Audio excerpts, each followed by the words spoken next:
ኤርሚዬ እንዴት ነህ? ጤና ይስጥልኝ ሶፊዬ። አባቴ እንዴት ነህ? ልኝ አለሁ እግዚአብሔር ይመስገን። ሁሉ ሰላም። ተመለስክ ወደ ኢትዮጵያ? ተመለስኩኝ። ለጌሙ ብቻ ነው ለንደን ሄድሽው? አዎ ያው ለማን ነበረ ስሙ ይጠፋኛል። በእናትህ ክቡል ክቡል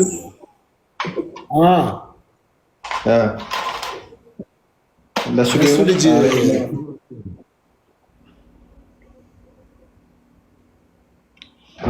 ቆይ አንድ ቀን ላይ ቀርቼ እኮ በቃ ግራ ገባኝ። ምን አውቃለሁ። በእናትህ ፊቴ የራሱ አዲስ ሆነብኝ ታውቃለህ። የማን ፊት ነው እያልኩኝ ነው። እና እንዴት ነህ? ሰላም ነው? ሁሉ መልካም ነው? እንዴት አለ አሉ? አገልግሎት ጥሩ ነው? ሁሉ መልካም ከጌታ የተነሳ። አሚን አሚን። እሺ ምን ላይ ነበራችሁ? ጥሩ ነው እግዚአብሔር ይመስገን። ስለ ተሳዳቢዎች እያነሳን የተጫወትን ነበረ። ነገረ ተሳዳቢዎች አይ ኑሐሚንን እየሰደቧት ስትበሳጭ አንዱን ብሎክ ስታረግ ስድስተኛ እኔ ምን አውቃለሁ ከኛ ጋር ነበረች። አሁን አብረን ነበርን እና ስድስተኛ አካውንት እየከፈተ ይሰድበኛል አለች። ማነው ተሳዳቢው? አላወቀችውም እሷን ማን እንደሆነ። በኮሜንት ነው እኮ በኮሜንት ነው እንዴ? ታዲያ አለቀሰች? አለቀሰች?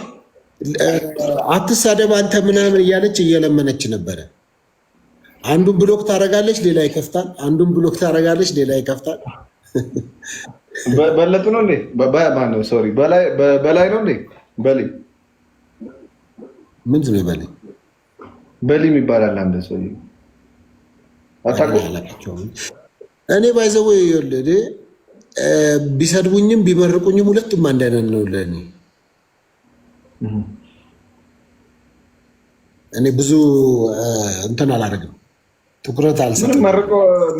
ምርቃት እንኳን ይሻላል። ይሄ ሙገሳም እኮ አይጠቅምህም፣ ስድቡም አይጎዳም። ምርቃቱ ይሻላል። እንትን ነው አሁን እሷ ቀደም ትንሽ ተበሳጨች እና በእሷ ምክንያት ነው እና መጽሐፍ ቅዱስ ካፋችሁ ክፉ ቃል አይውጣ ነው የሚለው። ስለዚህ እናንተ ክፉ ቃል አታውጡ እንጂ ሰዎች በእናንተ ላይ ቢሰድቧችሁ አትገረሙ እያልኩ ነው። እውነት ነው። ይመቸኛል፣ ፓስተር ሶፊ ይመቸኛል እያሉ ነው እዚህ ጋር። እኔ ራሱ የሌለ ነው እኮ የሚመቸኝ ብለኝ ደግሞ እኔም ትመቸኛለች። እኔ ይመቹኛል ሁሉ። በነገራችን ላይ መልእክት እያስተላለፍኩ ነው። አንዱኛው ደግሞ እግዚአብሔርን በሚፈሩ ሰዎች ዙሪያ መላእክቶች ይሰፍራሉ ያድኑማቸዋል ይላል እና ነገ ኦርቶዶክሳውያን የቅዱስ ሚካኤልን ክብረ በዓል ያከብራሉ ወይም ደግሞ ፕሮግራም አላቸው። እንኳን አደረሳችሁ አልኩኝ። ከዛ በዛ ደግሞ የሚበሳጭ ሲናገር የአንተ ነገር እንዲከበር ከፈለግ የሰው ነገር አክብር አልኩኝ። በዛውም ታዲያ እንግዲህ ለገናም እንኳን አደረሳችሁ እኮ የምንባባለው በጴንጤ እስካሁን አላየውም። እኔ የገና በዓል የለም፣ ባይብል ላይ የለም። የፋሲካን በዓል አላየውም። የመስቀልም የስቅለትን በዓል አላየውም። እኔ እናንተ ያላችሁትን ነው እኛ የምናከብረው። በ29 ስራ ዝግ ነው በቃ በዓል ነው ስትሉ እኛም እንኳን አደረሳችሁ እንባባላለን። ቸርችን ፕሮግራም እናዘጋጃለን። በእኛ እንግዲህ ምንም እስካሁን ምናልባት ሰሞኑን በዓለ 50 ቀን የወረደበትን ቀን ታሳቢ በማድረግ ፕሮግራም ሸራተን ተዘጋጅቶ ነበረ። እንግዲህ ዓመታዊ በዓል እንዲሆን ማለት ነው የፕሮቴስታንት። እሺ ሰምታል። አሁን እሱ ካላንደር ላይ ሊወጣ ነው። ቀኑ ይታወቃል። ባይብል ኦር ታሪክ ሊጠና ነው ገና አላወቅም እሱ ቀኑ እንዳለ ሆኖ ግን ቀኑ አሁን እኛ ጰራቅሊጦስ ብለን አከብረዋለን። እሱን ቀን አይ የእኛ አይ ቲንክ ከትላንትና ወዲያ ነው መሰለኝ የተከበረው። ሸራተን ተከበረ እንዴ? ሸራተን ተከብሯል በቀደም። ጰራቅሊጦስ በጣም በጣም ደስ የሚል እንትን ነው። አክቹዋሊ ያው ቀኑ ታስቦ የሚደረገው ነገር እኮ ነው ዋናው ቫሊዩ እኮ ባይዘው የሚጠቅመው። አሁን ጰራቅሊጦስ ሲባል ለመንፈስ ቅዱስ ጥቅም አይደለም። ገብቷል። እኛውን ሲጀመር እኛውን ራስ ምን ያህል ብለስድ እንደሆነ የምታየው በዓሉን ስንጀምር ራሱ የጀመርነው ሸራተን ነው። ይሄ በጣም ይገርማል።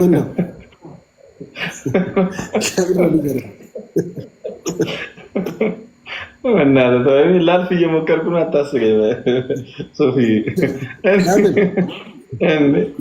በቃ አሁን የሰውን እንትን ላለማለት ስለመሞከር አሁን የምንድነው ሸራተን መሆኑ ለየት የሚያደርግ ከፍ ብለን ነው የጀመርነው። እንዲህ በዓል እኮ ጰራቅሊጦስ እኮ የሆነ የሚበላበት ምናምን በዓል እኮ አይደል? በቃ ነገርኩ ኤርሚ። እንግዲህ እኛ በቃ የባለ 50 ቀን ብለን ከትላንትና ወደ ሸራተን አክብረናል አልኩ እኮ። ምንድን ነው የምትለው? መብታችሁ ነው እንዴ? መብታችሁ ነው። አይ ሸራተን መሆኑ ነው ጥያቄ ያስነሳልኝ እንጂ እሱማ ጸደኩ። የት ጊዮን ሆቴል እናድርገው? ለምን እንዲህ በቸርች ቢሆን የተሻለ ነው የሚሆነው። ለምን መማማር ነው ሀሳቡ። ሆቴል መሆኑ ሀሳቡ መንፈስ ቅዱስ መውረዱን ማሰብ ምናምን ነው አይደል? ስለሱ ትምህርት የምናገኝበት ሐዋርያት ያደረጉትን ነገር የምናደርግበት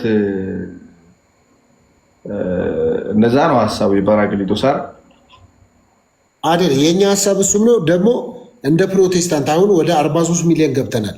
43 ሚሊዮናችንን የሚወክል አንድ ካላንደር ላይ የሚዘጋ በዓል ያስፈልገናል። እኛ 43 ሚሊዮን የት ነው? ኢትዮጵያ ውስጥ ነው? ምን ማለት ነው?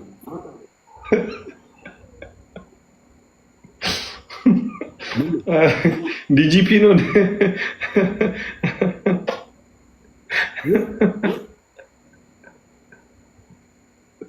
ኧረ ተው እኔ የሚገርመኝ ኢትዮጵያ ውስጥ ማለት ነው በብሔርም በሃይማኖትም ቁጥራቸው ይመጣና አንዱ አጠቃላይ 130 ሚሊዮን ተባለ። ከዛ ይመጡና ኦርቶዶክስ 60 ሚሊዮን ኦርቶዶክስ ይላል። ከዛ ሙስሊሙ ይመጣና 60 ምናምን 50 ሚሊዮን ይላል። አሁን ፕሮቴስታንቱ 40 ሚሊዮን ሆነ። 60 እና 60 120 40 160 ገባ። ብቻ ከ37 እስከ 43 ሚሊዮን ባለው እንትን ውስጥ ነው። ስለዚህ ከፍተኛው ቁጥር የማን ሊሆን የፕሮቴስታንት ሊሆን ነው ማለት እኮ። አሁን ዚስ ዴይስ እኮ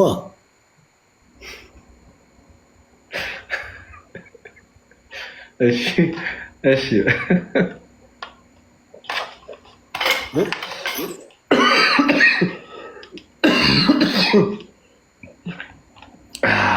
ውሃ ጠጣ።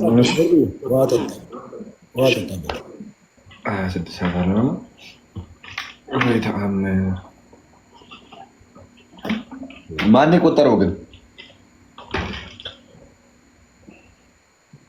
አሬሚ ብዙ እንደዚህ ዲቴል አጠይቀኝ። ከነገርኩ በቃ ቁጥሩን ነገርኩ። በቃ መቀበል ነው። ቆጠራው እንደተቆጠረ ምናምን ያስፈልጋል። የእንትኖች ይቆጠራል። ተው ግን እንደዚያ ነገር አጠይቁኝ። የተወገዙት ይቆጠራሉ ይላል። ምን የተወገዙት ማለት? በቀደም እዩ ጩፋ ተወግዞ ነበር። እሱ አያገባችሁም። ይሄ የእኛ ጉዳይ እኮ ነው፣ የራሳችን ጉዳይ። አይ ቁጥሩ እኮ ነው እናንተ ጉዳይ እኮ ነው። አንዱ እነሱ ቁጥር ውስጥ ማለት ነው ወይስ እነሱማ ካልተጨመሩ ከዛም ይበልጣሉ ማለት እኮ ነው። ከ43 ምን ካሉ አሚን ነዩ ጩፋ ገብተው ሳይገቡ ከሆነ የነገርከኝ ኦልሞስት እነሱ ደግሞ ሲጨመሩ በጣም ብዙ ይሆናል ብዬ ነው። ከፍ ይላል ቁጥሩ። እግድ ማለት ጴንጤ አይደለህም ከዚህ በኋላ ተብሎ አይደለም። እግድ ማለት ወይም መቀጣት ማለት አባት ልጁን ይቀጣል። ልክ እንደዛ አባቶቻችን ይቀጡናል፣ ያግዱናል። ከፈለጉ ከጴንጤነት አይደለም ያግዱን፣ ከአገልግሎት እኮ ረጅም ዓመትኛ ስናደርግ ነው። ለ6 ወር ትታገዳለህ፣ ለዓመት ትታገዳለህ። ራስን የማየት ጊዜ ጸልይ፣ እንደገና ንስሐ ገብተህ ተመለስ ወደሚል ነው የምትመጣው። አው ዳስ ግሬት። ግን ተቀብለዋል እሱ እንደ ልጅ? እሺ አባቶች ይቀበላሉ እናንተ ምክር ብሏል ወይስ እንዴት ነው? እኛ እኮ በጣም በእኛ በጴንጤ ኮንግሪጌሽን እኮ የሚገርመው አባቶችን በደንብ አክኖሌጅ እናደርጋለን፣ እንቀበላለን። ሲገስጹ ነው እንደዛ ሲል የሰማሁት በቪዲዮ። ምን እዩ ወጥቶ አባቶቼ እናንተን ውሳኔ ይቀበላለሁ ንስሐ ገባለሁ ሲል ነው እንደ ሰማሁት። ተለቋል፣ የሆነ ቪዲዮ ተለቋል እኮ። ማን ስለሆነ ነው ካውንስሉ ሲል ነው መሰለኝ የሰማሁት።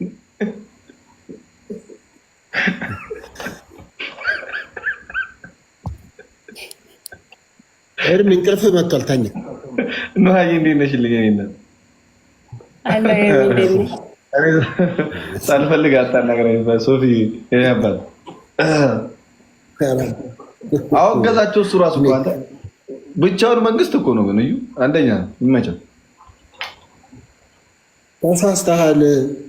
ኧረ ተው መልሰው አላወገዛቸውም። ሲያወግዙት የእኛ ጉዳይ ነው። ምን አገባ አንተ? ሲጀመር አንተ የእኛን ጉዳይ ምን አከታተለ? ምን አገባ እንዴ?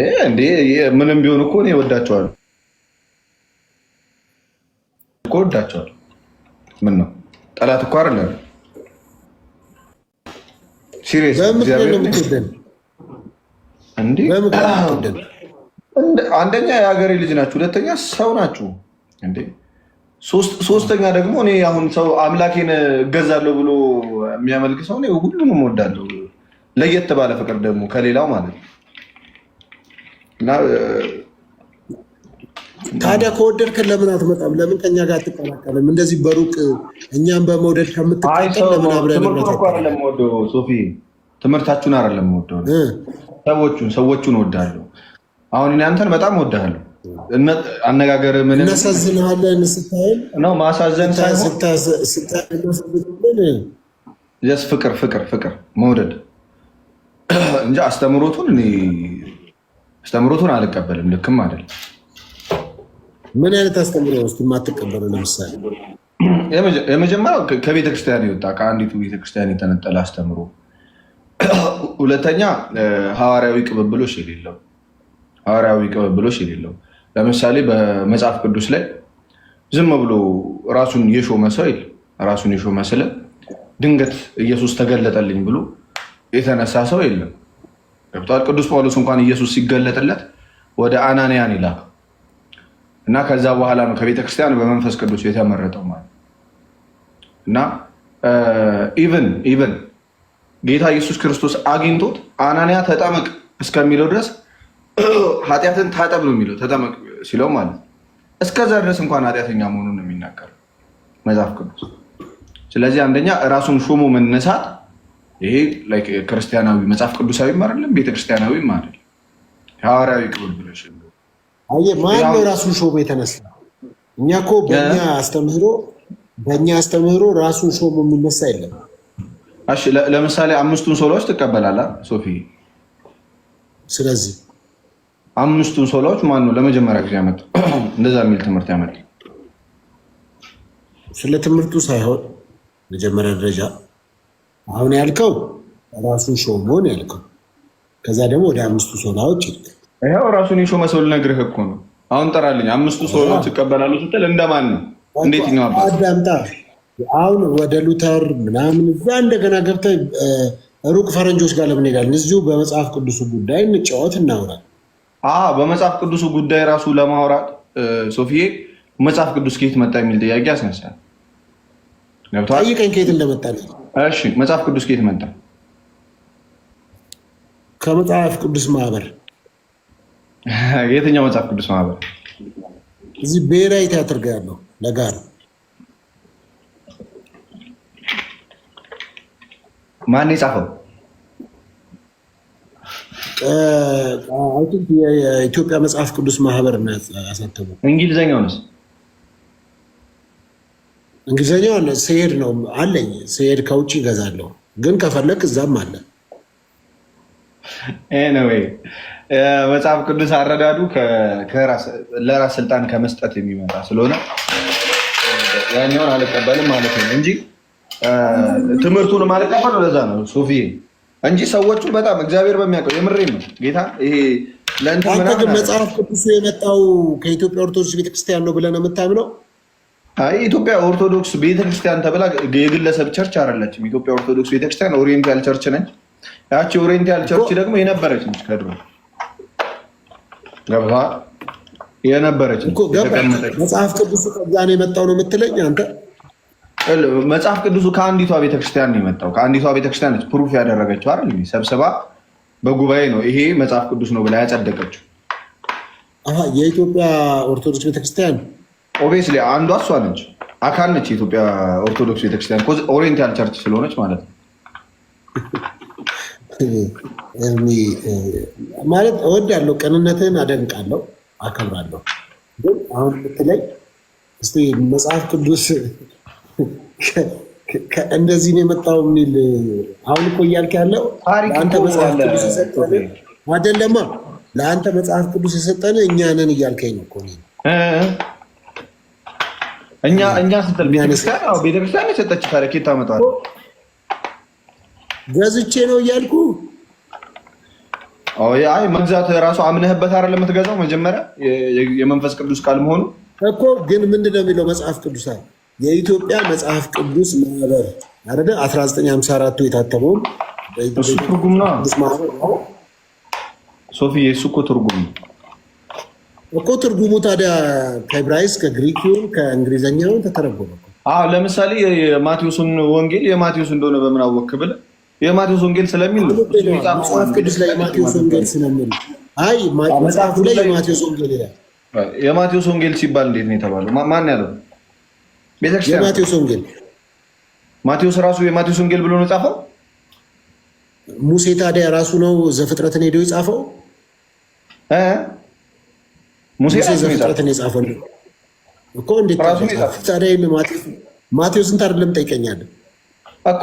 ሙሴ መጽሐፉን ዘፍጥረት በምን አወቅ? ለምሳሌ እንደ አምስቱ መጽሐፍት እሱ እንደጻፈ የመጽሐፍ ቅዱስ አዋቂዎችም ጥናትም አንዳንድ መጽሐፍ ቅዱስ ማስረጃዎችም ጥናት እኮ የሚባለው ነገር ከቤተክርስቲያን እኮ ነው የሚጠናው። በዛ ሰዓት በነበሩት ለምሳሌ አባቶች ናቸው እኮ። አሁን ለምሳሌ አባቶቻችን ይኸውልህ እነ ማርቲን ሉተር በጣም የሚገርሙ አባቶች አሉን በእኛ እዚህም ደግሞ በጣም እነ አበባ ኪዳሞ እና አባባ ዋንዳሮ፣ ወደዚህ ወደ ወላይታ ብትሄድ ወደ ሆሳዕና ብትሄድ የሚገርሙ አባቶች አሉን። ወደ ሐዋሳ ብትሄድ አስገራሚ አባቶች አሉን። እዚህም አዲስ አበባ ላይ የሚገራርሙ አባቶች አሉን። እሺ እና እንደው ከታች ሲሶ አለ በደንብ ለዛ ቀርበት አለ ያውቃቸዋል። አረ እንደ ሲሶ አዎ ፓስተር ሰላም ልበላችሁ። በመጀመሪያ እንዴት ናችሁ? ደህና ናችሁ ወይ? እንዴት ነው ወንድማችን ሲሶ? እንዴት ነው ወንድም? መንገድ ላይ ስላለው ነው ቪዲዮ አበራለሁኝ ጥቂት ቆይቼ። ደህና ነህ ወይ? ብዙ ጊዜ አያሃለው። ያለህ ቅናት ያለህ ለእምነት ያለህ ነገር እጅግ ደስ ይለኛል። አመሰግናለሁ በጣም ፓስተርዬ። ወንድሜን ነበር ያልኩት፣ አንተ ወሰድክበት። እግዚአብሔር ያክብርልኝ ወንድሜ። ፓስተር አይታል ሙገሷን ቀበል አረጋት ወዲያው ወንድሟ ነው። ስንት ስድብ እየተቀበልኩ ይችን እንኳን ቢወስድ ምን አለበት? አንድ መልካም ሰባኪ በማየት የወጣት ደስ ብሎኛል። እኛም እና በጣም ጥሩ ቆይታ እናደርጋለን ብዬ አስባለሁኝ። እስፔሻሊ ቅድም እንደምታነሳው ስክሪፕቸር ታውቃለህ፣ ብዙ ጊዜ በየዘመኑ የራሳቸው ቢብሊካል ኮመንተሪ ይኖራሉ። ውህደቱ ብዙ ነው። መንፈሳዊ ማነው ሃይማኖታዊ መንፈሳዊ ዓለም እንዲህ ነው ተብሎ የሚገደብ ነገር አይደለም ፓስተርዬ። ምድር ላይ በቃ እየተረዳ ነው እንድንሄድ የተቀመጠ ነገር ማለት እንድንሸመድደው አይደለም፣ እንድንረዳው እንድናከበር። እኔ ሞር ሰው ሃይማኖታዊ ዓለም መጽሐፍትን በደንብ ባወቀ ቁጥር አዋቂ ሳይሆን አክባሪ ይሆናል ብዬ ነው ማስበው። እና የተነሱ ሀሳቦች ላይ እናወራለን። አይ ሆፕ እንደዛ ልበል ፓስተርዬ። ምን ነው ግን ምን ነው ጌሙን ልታደርግ ነው ፈልገህ ነው ፓስተር? ጌም ነው ወይስ ዝምታ እኮ እንትን አለ። ይሄ ግብ ነው በቃ። ምን ትሆናለህ? ምን ጨጓራ ይለቅ እንቀበል ወንድም አለ። እንዴት ነው ይሄ ነገር? እንግባ ፓስተር። ዝም ብለህ አታወራም። መች ለአንተ ድል ስጥ ብዬ ዝም ባልኩኝ ነው? ዋይ እቀበላለሁ እኮ እኔ ዝም ለአንተ ልታወራ እኮ ድል እየሰጠው እኮ ነው። እየሰማን ነው። የሚገርም ነገር ነው። አወራርህ ራሱ መንገድ ላይ እንዳለ ያስታውቃል።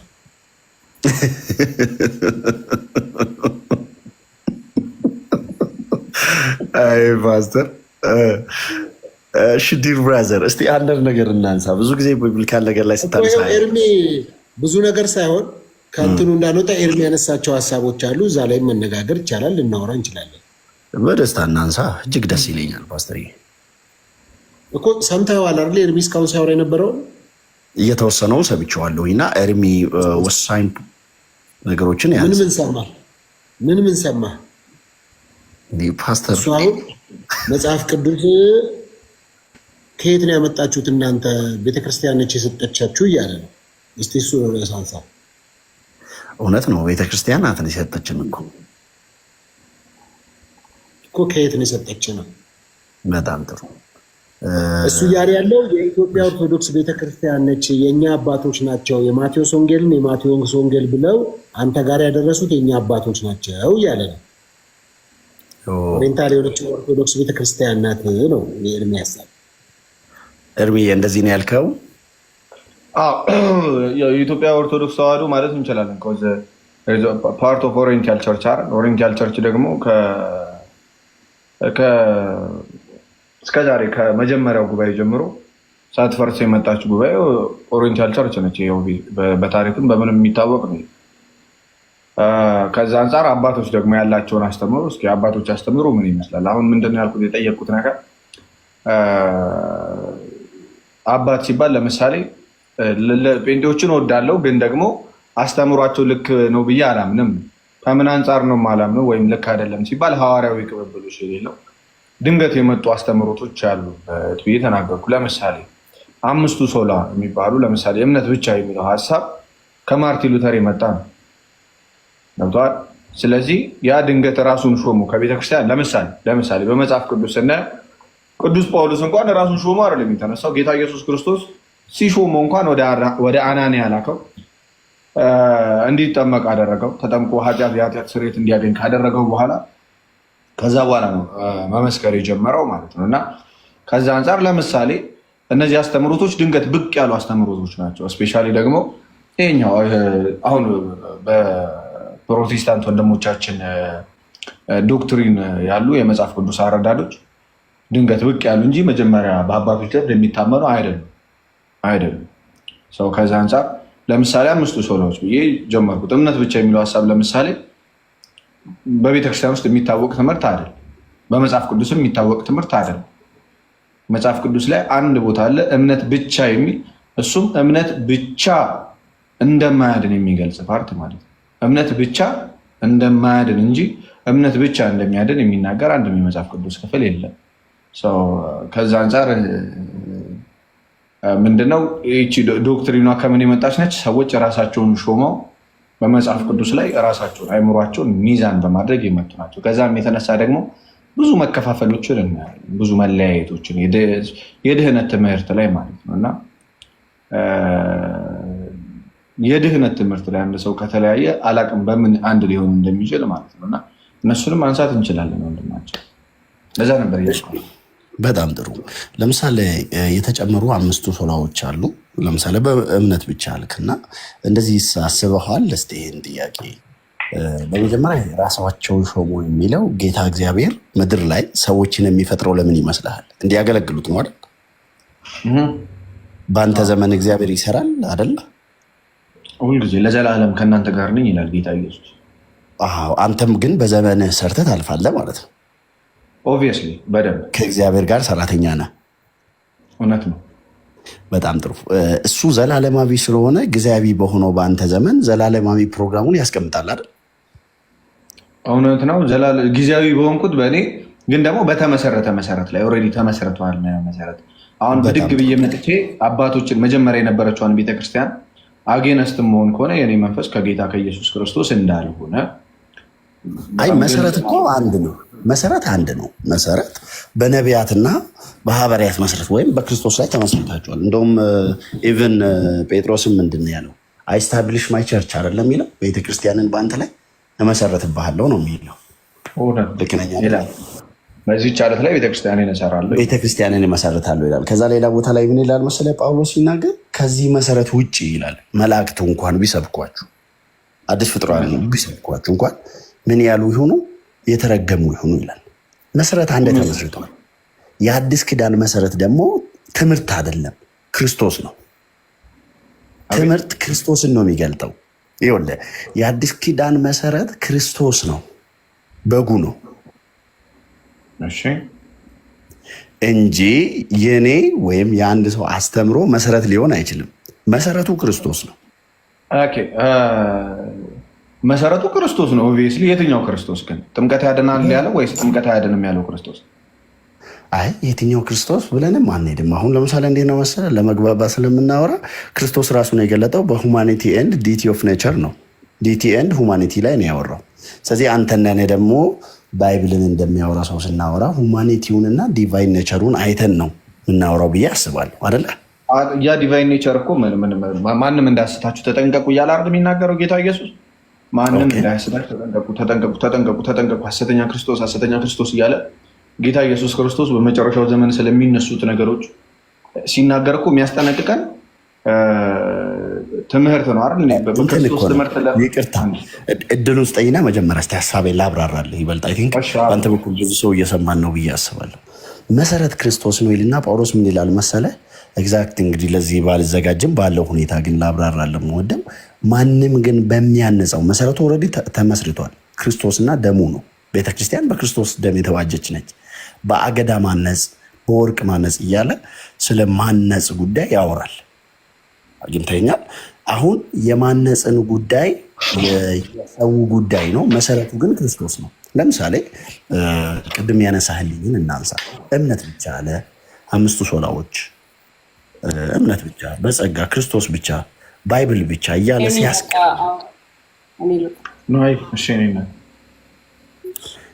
ትንሽ እንትን አደረግ ነው አደለ? ይቅርታ ደግሞ ቤቴ እኔም ቀጥታ ወደዚህ ገ ስለዚህ እንዴት መሰለህ ዲር እርምዬ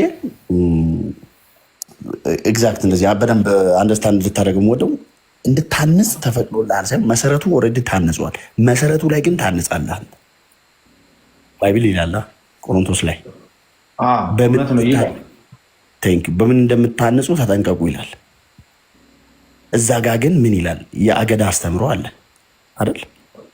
የሳራ አለ ይገልጸዋል እንደዛ እያለ ጳውሎስ። ስለዚህ በአስተምሮ ልዩነት ውስጥ ድህነት አለ ነው የምትለው? በአስተምሮ ልዩነት ውስጥ ድህነት የለም። ድህነት መሰረት ነው። ድህነት ክርስቶስ ነው። ክርስቶስ ስትል ግን አሁን እኮ ክርስቶስ ኦብቪየስሊ ክርስቶስ ነው። በክርስቶስ አምነ ሰው በእምነት እንደሚጥል አውቃለሁ፣ አምናለሁ። ግን በየትኛው ምን ብሎ አምኖ ነው የሚድነው? ኢየሱስ እሱ ክርስቶስ ነው።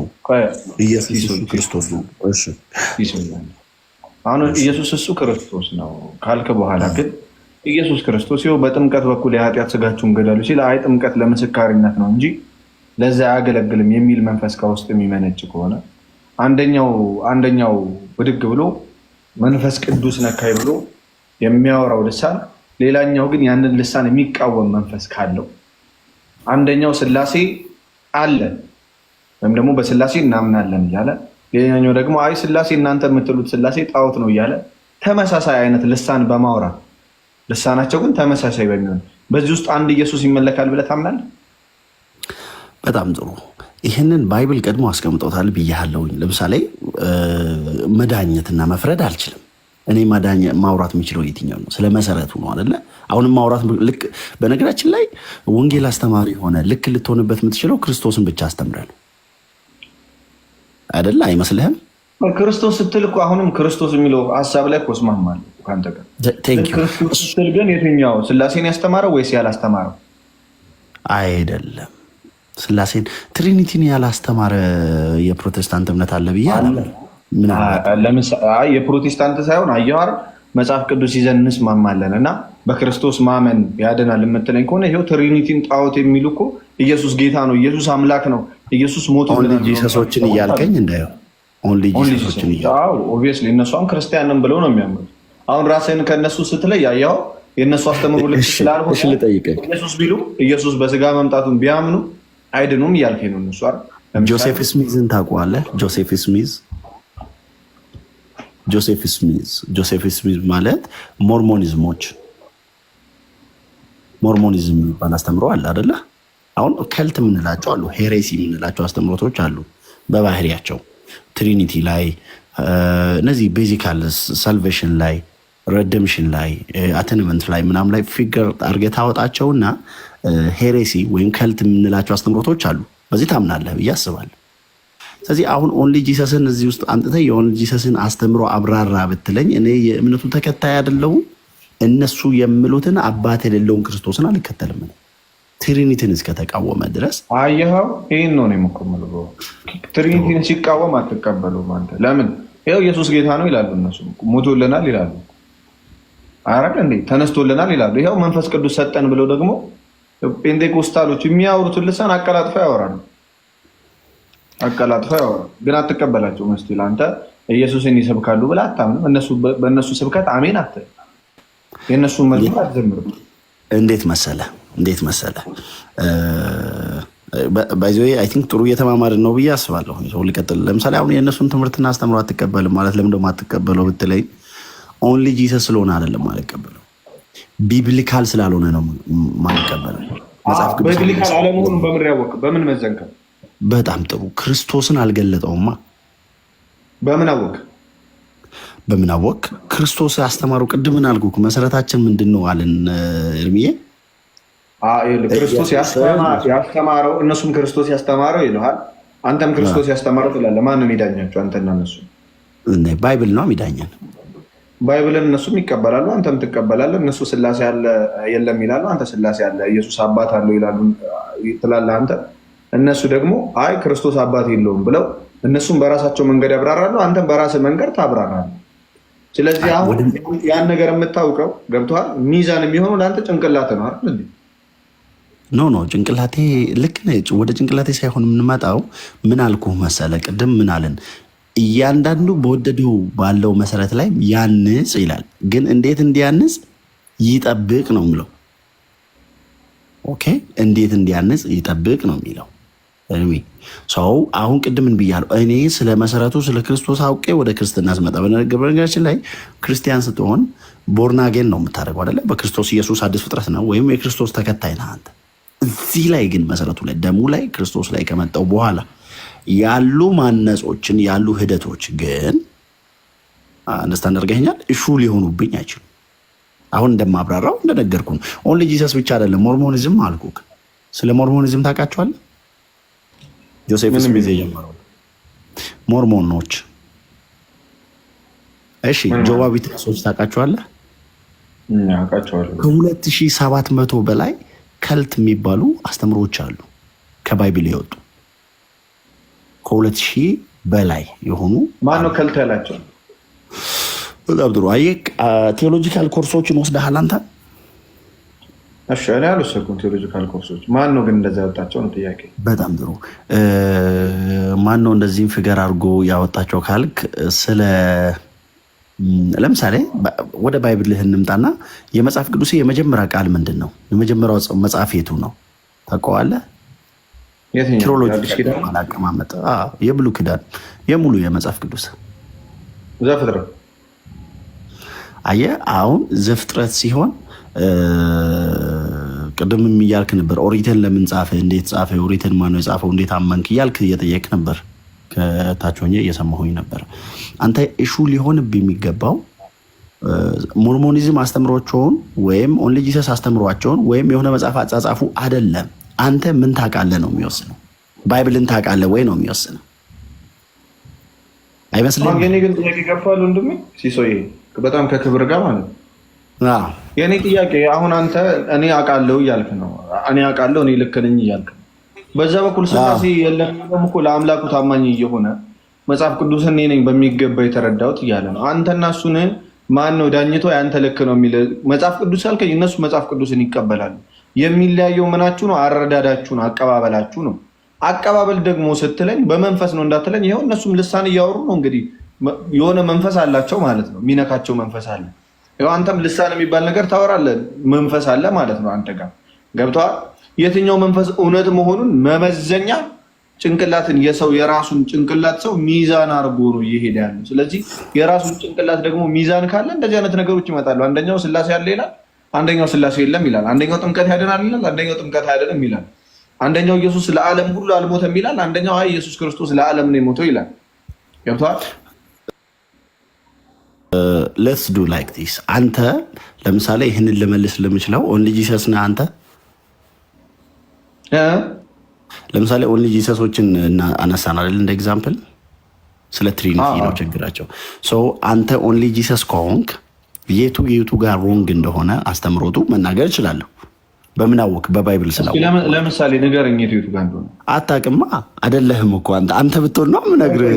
መሆን አለመሆኔን ሳይሆን አንተ ሮንግ የምትለውን እነሱ ደግሞ አይቀበሉትም። እሱ ሳያውቁ ቀርቶ አይደለም ወንድሜ፣ ገብቶሃል? አንተ ሮንግ የምትለው አንተ ጭንቅላትህ ሚዛን አድርገህ ነው። ይኸው እነሱም እኮ ሮንግ ነህ ይላሉ እኮ። ለምሳሌ አንዴ ተው እንትኑን እያወራሁ እሺ። ኦንሊ ጂሰሶች ልክ አይደሉም ብለህ የምታነሳቸው ጥቅሶች አሉ። እነሱ ያውቁታል ያን ጥቅስ፣ ግን አይቀበሉትም። አንተ በምትቀበለው መንገድ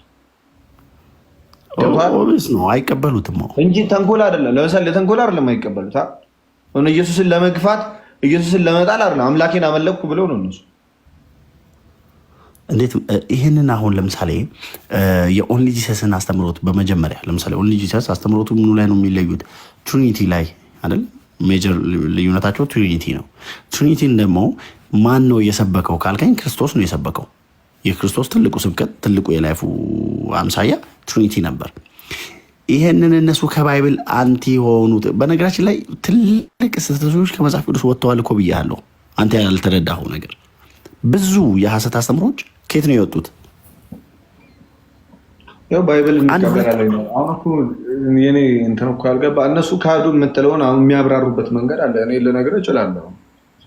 ገብቷል? ራሳቸው የሚያብራሩበትና የሚቀበሉበት መንገድ አለ። ይኸው ሴም ቲንግ እኮ አንተም እኮ ራስ አብራርተህ ራስህ እኮ ነው የምትቀበለው ያንን ነገር። ዳኛ ያስፈልጋል መሀል ላይ ሆኖ ይሄ የእግዚአብሔር ቃል ነው፣ ይሄ የእግዚአብሔር ቃል አይደለም፣ ይሄ የሐዋርያት አረዳድ ነው፣ ይሄ የሐዋርያት አረዳድ አይደለም፣ ይሄ የመጀመሪያው ቤተክርስቲያን የምታምነው ነገር ነው፣ ይሄ ደግሞ የቤተክርስቲያን መጀመሪያ የምታምነው ቤተክርስቲያን አይደለም ይላል። አለበለዚያ እኔም አይምሮዬን እከተላለሁ። እነሱ ትሪኒቲ የለም፣ ኢየሱስ አብ ነው፣ ኢየሱስ ወልድ ነው፣ ኢየሱስ መንፈስ ቅዱስ ነው ሲሉ የሚጠቅሱት ጥቅስና የሚያምኑበት ነገር አለ፣ የቆሙበት ነገር አለ። ለምን? ይሄው ይሄኛው ጭንቅላት ምንድን ነው? ሚዛን ነው ለነሱ ሚዛን። ሴም ቲንግ አንተ ጋር ከዚህ ጭንቅላት ውጭ ሚዛን ሊሆንልህ የሚችል ነገር ንገረኝ። ቃሉን ሁለታችሁም ስለምትቀበሉ እነሱም ይቀበሉታል፣ አንተም ትቀበሏለህ። ግን የምትገልጹበት መንገድ የምተረጉሙበት መንገድ ይለያያል። አሁን ኢየሱስ አስተማረበት የምትለውን ፓርት እነሱ አይ ትሪኒቲን ለመግለጽ አይደለም ይለዋል። ገብቷል? ማን ይዳኛቸዋል ነው አንተና እነሱ። በጣም ጥሩ ሀሳብ አሁን በደንብ ግልጽ አድርገዋል እድሜ። በጣም ጥሩ።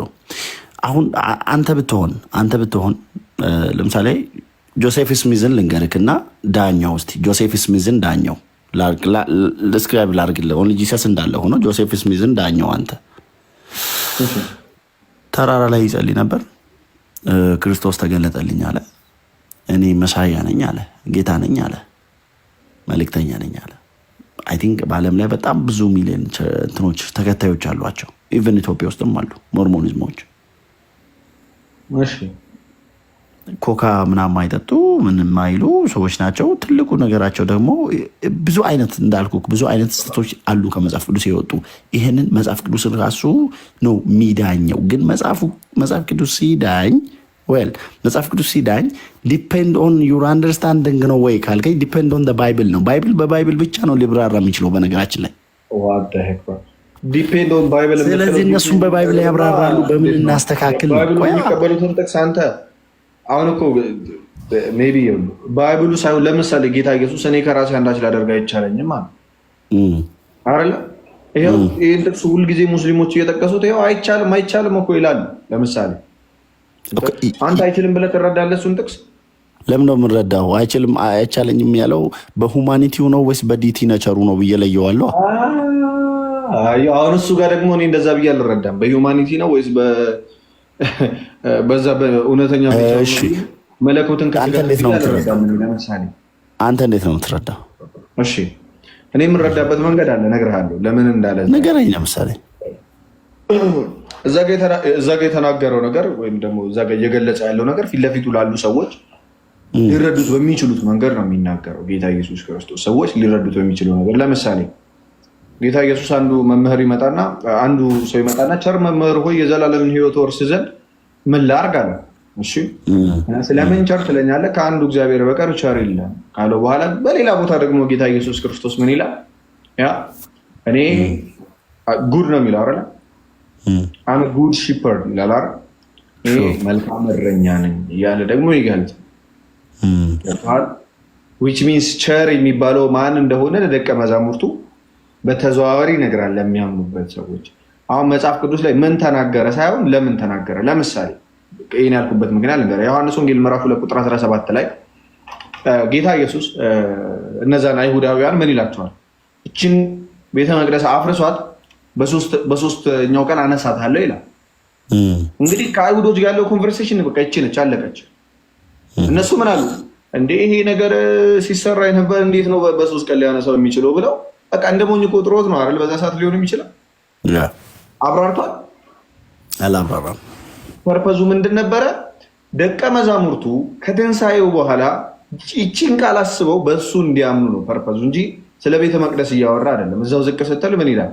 እርሱ ግን ስለ ስጋው መቅደስ ያወራ ነበረ። ደቀ መዛሙርቱም ከትንሣኤው በኋላ ምን አመኑ ይላል። አሁን ከአይሁዳውያን ጋር ኮንቨርሴሽን ሲያደርግ ጌታ ኢየሱስ ክርስቶስ ፐርፐዝ አለው፣ የሚያደርግበት ፐርፐዝ ማለት ነው፣ የሚነጋገርበት ፐርፐዝ አለው። ገብቶሃል? እዛ ጋር እያዩት ያለው እነሱ አንድ እንደዚህ የቆመ ሰው ነው። ሐዋርያትንም ስታይ በሐዋርያት ስራ ላይ የመጀመሪያውን ስብከት ስታዩ ስለ ጌታ ኢየሱስ ክርስቶስ እግዚአብሔርነት አይደለም ቀድሞ የሚያብራሩት ወይም ደግሞ የክርስቶስን አምላክነት ሳይሆን የእሱ እውነተኛነት ነው ቀድሞ የሚናገሩት። ገብቷል? ጌታ ኢየሱስ ክርስቶስ ይዞ የመጣው መልእክት እውነት እንደሆነ ነው እያወራ የነበረው በመጀመሪያ። ለምን ቀድሞ ማወቅ ያለባቸው ያንን ነው። ዳይሬክት አይደለም ሲናገር የነበረው። እንደውም ከላይ ጀምሮ ስትመለከተው ምን ይላል? አባቴ የሚያደርገውን እኔ ደግሞ አደርጋለሁ። ከዛስ ምን እየተናገረ ነው? ከዛ ምን ይሉታል አይሁዳውያኖች? አሁንስ ምን ስላለ ብቻ አይደለም ሰንበትን ስለሰራ ብቻ ሳይሆን እንደዛ ነው አይደል? ራሱን ከእግዚአብሔር ጋር አስተካክሎ እግዚአብሔር አባቴ ነው ስላለ ደግሞ ሊገሉት ፈለጉ። ቅዱስ ዮሐንስ የጽፈው ማለት ነው። ስለዚህ ጌታ ኢየሱስ ክርስቶስ እየተናገረ ያለው ለሰዎቹ እዛ ጋር ያሉ ሰዎች ኮንቨርሴሽኑ ከክርስቲያኖች ጋር አልነበረም፣ ከአማኞች ጋር አልነበረም። ከምን አንጻር እየተናገረ ያለው? እሱ ይዞት የመጣው መልእክት ሰማያዊ እንደሆነ ዝም ብሎ እዛ ከሚያዩት ከሰዎች ከራሱ ያፈለቀው እንዳልሆነ ይኸው ምስክር እኮ ይገልጽላቸዋል። ይኸው የሚመሰክርልኝ ሰው አይደለም አባቴ ነው እያለ ከታች እስከታች ስታነበው ይናገራል። ያንን ነው ጌታ ኢየሱስ ክርስቶስ እየገለጸ ያለው እንጂ ስጋው ተነጥሎ የማይችል መለኮት ተነጥሎ የሚችል ተደርጎ የተከፋፈለ ነገር የለም። በጣም ጥሩ እኮ እኔም አሁን ያብራራህልኝ ሁማኒቲውን ብዬ አልጨረስኩም እንደገባኸው ማለት ነው። ሁማኒቲ የሚለው ነገር ምን ማለት ነው ካልከኝ መለኮትን ሁለት ቦታ መክፈል ሳይሆን ሰዋዊ ዘይቤ ለምሳሌ ለዛ ሰዎች የሚገባቸውን ያብራራበት ቦታ ነው አይደለ? አንድ ባይብል ስታነብ በአራት ቦታ ተከፍለዋል ብዬ አስባለሁ። አንድ ጥቅስ ሂስቶሪካል ባክግራውንድ ይኖረዋል፣ ኮንቴክስቹዋል ይዘት ይኖረዋል። ሂስቶሪካል ታሪካዊ ባክግራውንድ ይኖረዋል፣ ኮንቴክስቹዋል ይዘት ይኖረዋል። ከዛ ክሪስቶሎጂካል የሚባል ነገር ታወጣበታል። እያንዳንዱ ወርስ የራሱ የሆነ ምንንግና የራሱ የሆነ ኮመንተሪ አለው፣ የራሱ ባይብል ሹር። አሁን አንተ እንዳብራራው እያንዳንዷን ቦታ አንስተ ይሄ ለዚህ እዚህ ጋር ነው ብለህ መመለስ ትችላለህ። እነዚህ መልስ አይሆኑም ብለህ ታምናለህ? እንደው ጊዜያችን እዚህ ላይ ከምናጠፋ ይበልጥ አይ ቲንክ በአንተ በኩል ብዙ ሰው ስላለ ሞር ብዙ መልእክት መናገር ብዙ ነገር ማውራት ትችላለህ። አይ ሆፕ ያለህን ኤነርጂ በማነጽ እና በማሳወቅ ላይ ብታደርገው ዲቤት ጥሩ ነው። ምናምን አለው መሰለህ አንድ ነገር ዳኛ የእግዚአብሔር ቃል ነው። ኦብቪየስሊ ዳኛ እግዚአብሔር ቃል ነው ስንል ደግሞ መጽሐፍ ቅዱስም ዝም ብሎ ብድግ ያለ ብሎ ይመጣ አይደለም። አንተም ተመራል ብዬ አስባለሁ። እንዴት እንደመጣ ቤተክርስቲያን በጉባኤ ነው አይደል? በተለያዩ እንትኖች የመጣ ነው። ከቤተክርስቲያን የወጣ እንደመሆኑ መጽሐፍ ቅዱስ ደግሞ የሚተረጉም መጽሐፍ እንደመሆኑ ቅዱስ ጴጥሮስም ይናገራል አይደል? ለገዛ ጥፋታቸው ያጣምማሉ እያለ ይናገራል። በሌላ ቦታ ደግሞ ማንም በገዛ ፈቃዱ ሊተረጉመው አይፈቀድም ይላል። በሐዋርያት ሥራ ምዕራፍ 8 ላይም ስትመለከተው ይህን የምታነበው ነገር ትረዳዋለህን ሲለው የሚመራኝ ሳይኖር እንዴት ልረዳው እችላለሁ? አሁን ፖይንቱ መሆን ያለበት አሁን ፖይንቱ ምንድነው? አስተምሩቱ ምንድነው የሚለውን እስኪ በደንብ እንትን ለሚሉት ተውና፣ ፖይንቱ ግን መሆን ያለበት እኔ እናንተ የሆነ የመጽሐፍ ቅዱስ ጥቅስ ይዘን ሁለት የተለያየ መረዳት ሲኖረን ይሄን አረዳዳችን የትኛው ትክክል እንደሆነ የቀደመችውን መንገድ መከተል አለብን። የቀደመችውን ስል በአንደኛው ክፍለ ዘመን አባቶች እንዴት ይረዱት ነበር፣ በሁለተኛው ክፍለ ዘመን እንዴት ይረዱት ነበር፣ በሶስተኛው እንዴት ክፍለ ዘመን የአባቶች ትምህርት ምንድን ነበረ? ሚዛናችን የሚሆነው እሱ ነው። ለምን አንድ ጥቅስ ይዘን ሁለት ሀሳብ ይኖራል። ይኸው አንድ መጽሐፍ ይዘን 40 ሺውን አስተምሯል። 40 ሺህ አስተምሯል አይደል? 40 ሺህ ከዛ በላይ። ስለዚህ ከዛ ውስጥ የትኛው ነው ትክክል? አንደኛው ክፍለ ዘመን፣ ሁለተኛው ክፍለ ዘመን፣ ሶስተኛው ክፍለ ዘመን ሐዋርያት በነበሩበት ሰዓት ጀምሮ ጌታ ኢየሱስ ክርስቶስ ከመጣበት ጊዜ ጀምሮ ከዛስ በኋላ ሐዋርያት የሰበኩትን ትምህርት እምነቷ ያቺ የቤተክርስቲያን እምነት በዚህ መጽሐፍ በዚህ ጥቅስ ላይ ያላት ትርጓሜ ምን ይመስላል የሚለው መታወቅ አለበት። ያለበለዚያ ከዛ ከአንደኛው ክፍለ ዘመን ቤተክርስቲያን የሚለይ አስተምሮ ካመጣው እኔ ሀሳብ ወዳቂ ነው የሚሆነው። ልክ ነህ፣ ምንም ጥያቄ የለውም። ይሄ ግን እንደዚህ ብናረገውስ? ለምሳሌ ሀሳብህን ልጋራው፣ ልክ ነህ። ምክንያቱም የትናንት ከሌለ የፊቱን አትሰራውም። ቅድም ምን ብያለሁ? ሂስቶሪካል ባክግራውንድ የማይሰራ ፕሪቺንግ ወይም የማትሰራ አስተማሪ ከሆንክ ልክ አትሆንም ብያለሁ አይደለ? አንተ ከማለት በፊት ሂስቶሪካል ባክግራውንድ ሁልጊዜ ከስክሪፕቸሩ ኢቨን ሂስቶሪካል ብቻ አይደለም፣ ኮንቴክስቹዋል ይዘቱን መስራት አለብህ። ኮንቴክስቱ ምንድን ነው? ለምሳሌ ገላትያን እያብራራህ በሮሜ ኮንቴክስት አታብራራም አይደለ? ሮሜ ላይ ያሉ ሰዎች ምን አይነት ናቸው? እውነት ነው፣ ፋክት ነው። ገላትያ ላይ ጳውሎስ እንዴት አይነት ስፒች ተጠቀመ? ሮሜ ላይ እንዴት ተጠቀመ? አሁን ቢሆን እንዴት ያስተምረዋል? አሁንን ልክ ለመሆን ትላንትን ልክ መሆን አለብህ። ዳስ ዋይ እኮ ተጽፎ የተቀመጠልን አይደለ? ኢቨን አንዳንድ ምን ማለት አለብህ መሰለ፣ ኦሪጂኑ የተጻፈበት ቃሉ ኤግዛምፕል እንውሰድ። ለምሳሌ አዳም ብለህ ለማብራራት ከምድር የሚለውን ነገር ማየት አለብህ። ቀላል አይደለም። ገባህ? እያንዳንዱ አዳም የሚለው ከምድር ማለት ነው። ማቶሳላ ሲሞት ይፈጸማል ማለት ነው። እያንዳንዱ ሂስትሪውን ወዳላ ገብተህ አይተህ ትመጣና በጊዜው ደግሞ የተቀበለችዋ ቤተክርስቲያን በምን አይነት ሁኔታ እንዴት ሆኖ ጻፉት፣ የት ተጻፈ። አሁን ፍጥኖ ደሴት ላይ ስለ ራእይ መጽሐፍ ስትጽፍ ፍጥኖ ምን አይነት ኤሪያ ነው፣ እንዴት ነበረ ቅዱስ ዮሐንስ የጻፈው? እነዚህን ምንም ጥያቄ እኮ የለውም እርሜ። ይህንን ማድረግ ግን ቀደምት ቤተክርስቲያን እጅ ላይ ያለውን ባይብል መዛግብት ማንበብ ማየት ያሰፋህ ይሆናል እንጂ አያጠብህም እኮ። ያሳውቅህ ይሆናል እንጂ አያስረሳህም። ይሄ ግን አግኝተኛል። ቅድም ምን አልከኝ አንተ? ለገዛ ትምህርታቸው ስል ትምህርትን ያጣምማሉ። ለገዛ እይታቸው ስል ባይብል ይላል ጢሞቴዎስ ላይ ለገዛ ለራሳቸው መምህራን ያክማቻሉ ይላል። ራስህ ነው የሚለው። ኤጲስቆጶስ ስትሆን ይለዋል አይደል ጢሞቴን።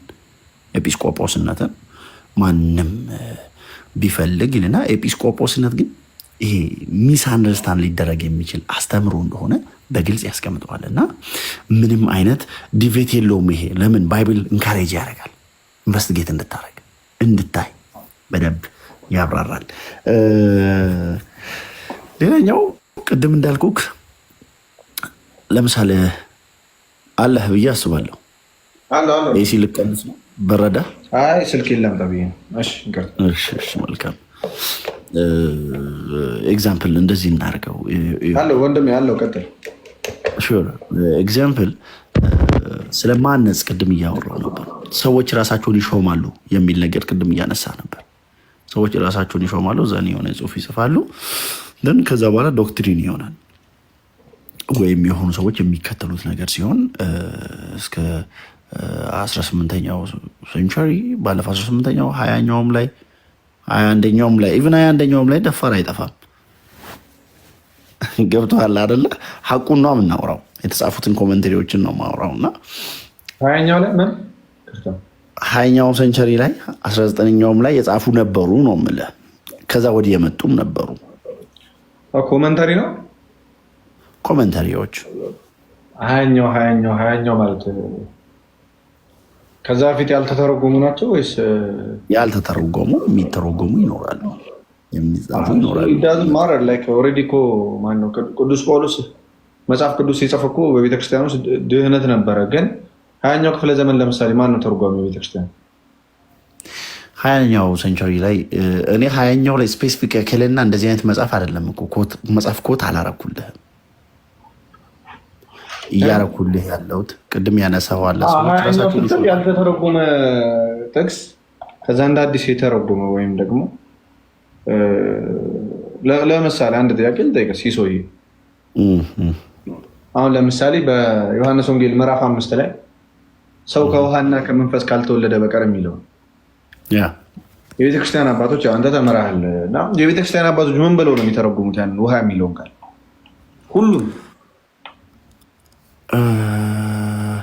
ሁሉም ሳይሆን እኔ አሁንም ላንብብልህ። ዮሐንስ ወንጌል ምዕራፍ ስንት? ምዕራፍ 3 ቁጥር 5 እስቲ ከቤተክርስቲያን አባቶች አንጻር ቀደምት የነበሩት የቤተክርስቲያን አባቶች ምን ብሎ ይተረጉሙታል? እሱን ቃል ሁሉም ማለት ነው። ሁሉም አንድ ሳይቀር እውነት ኢየሱስን መልሰው እንዲህ ስል ነገራቸው፣ እውነት እላለሁ ሰው ከውሃ ከመንፈስ ካልተወለደ በቀር የእግዚአብሔርን መንግስት ሊገባ አይችልም። ከስጋ የተወለደ ስጋ ነው፣ ከመንፈስም የተወለደ መንፈስ ነው። ዳግመኛ ልትወለድ ያስፈልጋቸዋል ስላልያችሁ አትደንግጡ አላቸውና ንፋስ ወዴት እንደሚነፍስ እያለ የሚቀጥለውን ነው አይደለም። የመጀመሪያው የአባቶች የመጀመሪያው ሴንቸሪ ጀምሮ ከ99 ኤዲ ጀምሮ ማን ነው ምን ብሎ ነበር ሲተረጉሙ የነበሩት? ይሄ ነገር ከባፕቲዝም ጋር የመገናኘቱ እድል ሰፊ ነው እንደምታውቀው። ሰፊ ነው ስትል ግን አባቶች ግን የመገናኘት እድሉ ሳይሆን አባቶች ግን ምን ብሎ ነው ያስተማሩት ነው ጥያቄ። ባፕቲዝም ላይ ነው ስለተማርክ ብዬ ነው። ባፕቲዝም ብሎ ነው ያስተማሩት። ሁሉ ማር ባፕቲዝም ነው። እሺ በጣም ጥሩ። ሰው ካልተጠመቀና ከመንፈስ ካልተወለደ እግዚአብሔርን መንግስት አይገባም እያለ ሁሉም አባቶች በዛ ተስማምተው የቤተክርስቲያን አባቶች ከመጀመሪያው ሴንቸሪ ጀምሮ የነበሩ የቤተክርስቲያን አባቶች ቤተክርስቲያን እምነቷ ከሐዋርያት ጊዜ ጀምሮ ይሄ ከሆነ አሁን ግን የሆነ ክፍለ ዘመን ላይ የሆነ ሰው ብቅ ብሎ ይሄ ውሃ የሚለው ጥምቀት አይደለም ብሎ ቢያስተምር ይህን ቃል አሁን የእግዚአብሔር ቃል ብለን መቀበል እንችላለን? ድንገት በ20ኛው ክፍለ ዘመን የሆነ ሰው አስነስቶ እግዚአብሔር ይሄ ለጥምቀት አይደለም ይላል? ዌል ቅድም እኮ ብለናል። ቅድም አንተነን ያንስተ ለምሳሌ ባፕቲዝም ነው ብለን እንውሰድ። ከዛ ባፕቲዝም ሳልቬሽን ብለው የሚያስተምሩ ሰዎች ፓርት ደግሞ አለ። ገብቷል? ባፕቲዝምን ብቻውን ጥሎ አውጥተውት አባቶች ባፕቲዝምን ብቻውን ድነት ነው አይሉልህም አይደለ እንዴ? አላሉምም። በክርስቶስ አባቶች አሁን በዚህ በ3 ጃን 3:5 ላይ ኮመንት ያደረጉ ናቸው እነዚህ ሁሉ ማለት ነው። እና እነዚህ ሁሉ የቤተክርስቲያን አባቶች እንዳለ በሙሉ ሀሳብ በቤተክርስቲያን ከመጀመሪያው ክፍለ ዘመን ጀምሮ ይኸው ባፕቲዝም ይሄ ቦታ ከውሃና ከመንፈስ ካልተወለደ በቀር የሚለው ይሄ ቦታ ለጥምቀት ነው የተሰጠው። ስለዚህ ሰው ካልተጠመቀና ከመንፈስ ካልተወለደ አይደለም መንግስተ ሰማያት አይገባም እያለ ነው መጽሐፍ ቅዱስ ብሎ ተርጉመው። ከዛስ አንዱ ሰው ደግሞ ብድግ ብሎ ይሄ ለጥምቀት አይደለም ይሄ ውሃ የሚለው እኮ ጥምቀት ሳይሆን ሌላ ነገር ነው ብሎ ቢያስተምር አሁን እኔ አሁን ለምሳሌ ወንድሜ ሲሶዬ እኔ ለምሳሌ ጥምቀት ነው ብዬ ብናገር አንተ ጥምቀት አይደለም ስትል አሁንም ይሄን ነው ቀደም እያልካለሁ ሚዛን የሚሆነው እኛ ጭንቅላት ሳይሆን የቤተክርስቲያን አስተምሮ ነው። ቀደምት የነበረው አስተምሮ አይደል? ስለዚህ ሐዋርያት እንዴት ይረዳሉ? የእነሱ ደቀ መዝሙሮች ደግሞ ይህንን ጥቅስ እንዴት ይረዱታል? ከዛ የእነሱ ደቀ መዝሙሮች ደግሞ እንዴት ይረዱ ነበረ?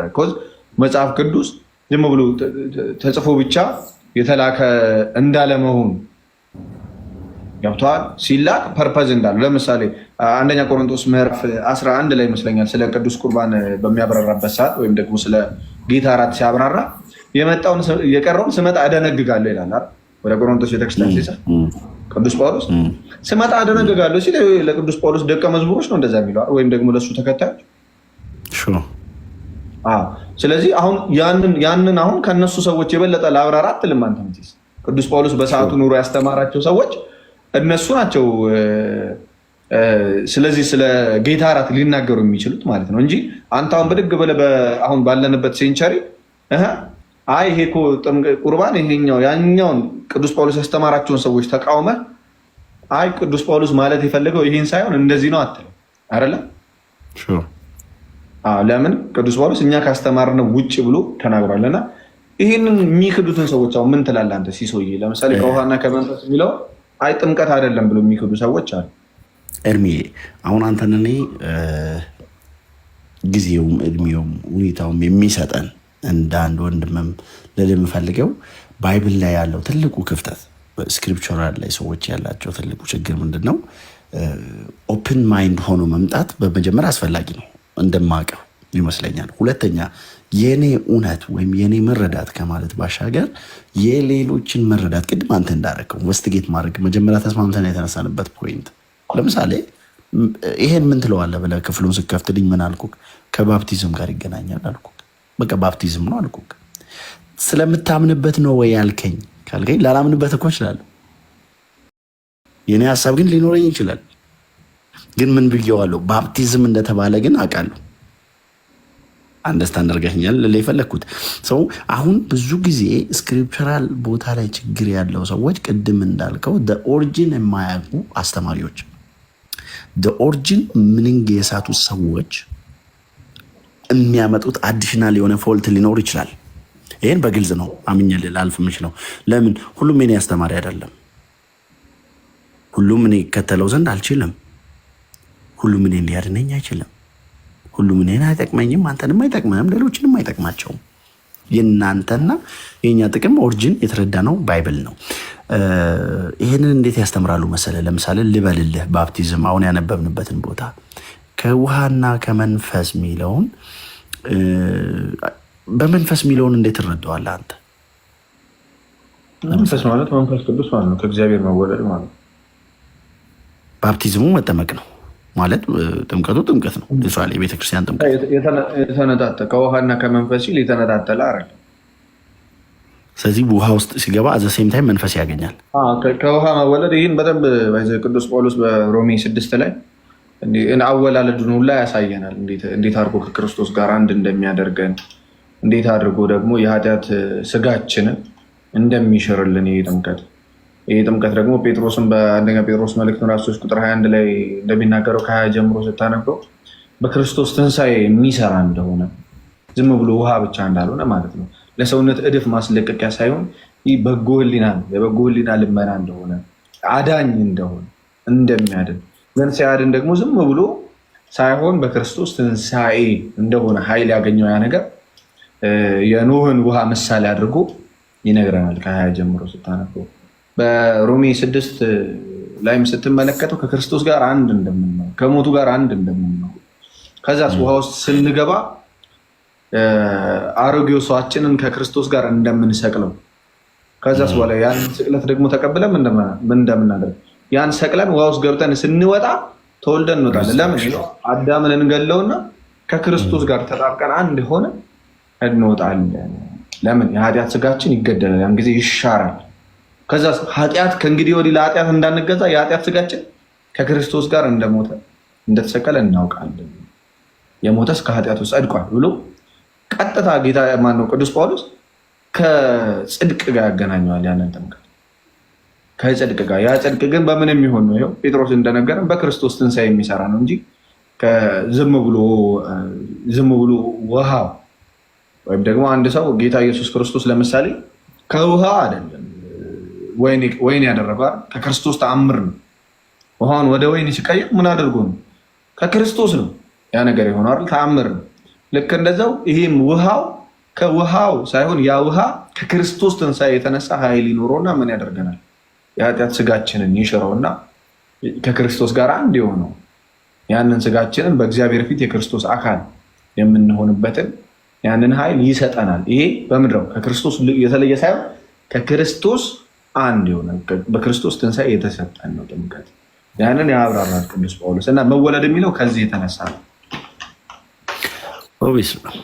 አሁን ይህንን ጳውሎስ በተለያየ ቦታ ላይ ገልጾታል። እኔ ምስጠይቀኝ መልሼልሃለሁ። ይህንን አይሆንም ብሎ የሚያምኑ አስተምሮቶች ገጥሞ ያውቃሉ? ባፕቲዝም አይደለም ፔንቴኮስታል ካሪዝማቲኮች ይቀበላሉ። ካሪዝማቲኮች ጥምቀት ለድህነት ብሎ ይቀበላሉ። ጥምቀት ብቻ ለድህነት አይሉም እንጂ ጥምቀት በድህነት እኛም አንልም። ጥምቀት ብቻ ጥምቀት ለድህነትማ ይሉሃል እኮ። ጥምቀት ለድህነት እስኪ ያሳይ ማስረጃ። ጥምቀት ብቻ ለድህነት አይሉም ብያለሁ። ጥምቀት ብቻማ ማንም አይሉም። ጥምቀት ብቻውን ተብሎ ትምህርት የለም። አባቶችም አላስተማሩም። ቤተክርስቲያንም እኔ ሰምቼ አላውቅም። ጌታ ኢየሱስም አላስተማርም። ጥምቀት ብቻ የሚል ትምህርት ማንም አላስተማረም። ባይዘው ከአባቶችም ከምንም የሚል ካሪዝማቲክና አምስቱ ሶላዎች ላይ ማለት ጥምቀት የለም። ግን ለምሳሌ ሙሉ ወንጌል ይኸው ጥምቀት መመስከሪያ ነው እንጂ አማኑኤል ቸርችም አደሴም ታይም ምን ብሎ ያወጣሉ? መግለጫቸውን አውጥቼ ማሳየት ይችላል። ከድህነት ጋር የሚያያዝ ሳይሆን መዳናችንን ለማሳየት፣ ለመግለጽ፣ ለመመስከር የሚሉ ቃላቶችን ነው የሚጠቀሙት። እነዚህ ባይሆን እና መካነ ኢየሱስ ትቀበላለች። ይህንን አውቃለሁ። መካነ ኢየሱስ እና አንዳንዶች ይኖራሉ ሌሎች ግን ይሄኛው በተለይ እነዚህ አዲስ ከሆነ ጊዜ በኋላ የመጡት አካላት ውሃ የሚለውን ራሱ የሚፈቱበት መንገድ ሌላ ነው አለ። እሱማ ልፈታል ብዬ ሳይ ፊት ራሱ ይሄን ብልበትማ እርሚያስ አይ እኔ አንተማ እኮ ነገርኩህ እኮ አንተ እኮ ምንም ልታምን ትችላለህ ሲሶይ፣ እኔም ምንም ላምን እንችላለሁ። ለውጥ ለእኔ ለውጥ የሚያመጣው ምን እንደው ታውቃለህ? ይኸው የቤተክርስቲያን አባት የሐዋርያት አስተምሮ ከሐዋርያት እግር ስር የተማሩ ሰዎች ይኸው ይሄንን ጥቅስ የሚረዱት እንደዚህ ነው። ለምን እኔ የኔና ያንተ መረዳት ገብተዋል። ይሄኛው ዳኛ ሊሆን አይችልም። እኔ አሁን ጌታ ኢየሱስ በአንደኛ ቆሮንቶስ ሲጽፍ ለዛች ለቤተክርስቲያን ሲጽፍ ምን ይላል? ያ ጥበቤት አለ፣ ጸሐፊ ሴት አለ፣ የዚህ ዓለም መርማሪ ሴት አለ፣ እግዚአብሔር የዚህን ዓለም ጥበብ ሞኝነት አላደረገም ምን ይላል አይደል? ሞኝነት አደረገ እና አሁን በጥበባችንና በአይምሯችን በዚች ነገር እችን መርምረን የምናገኛት አይደለች።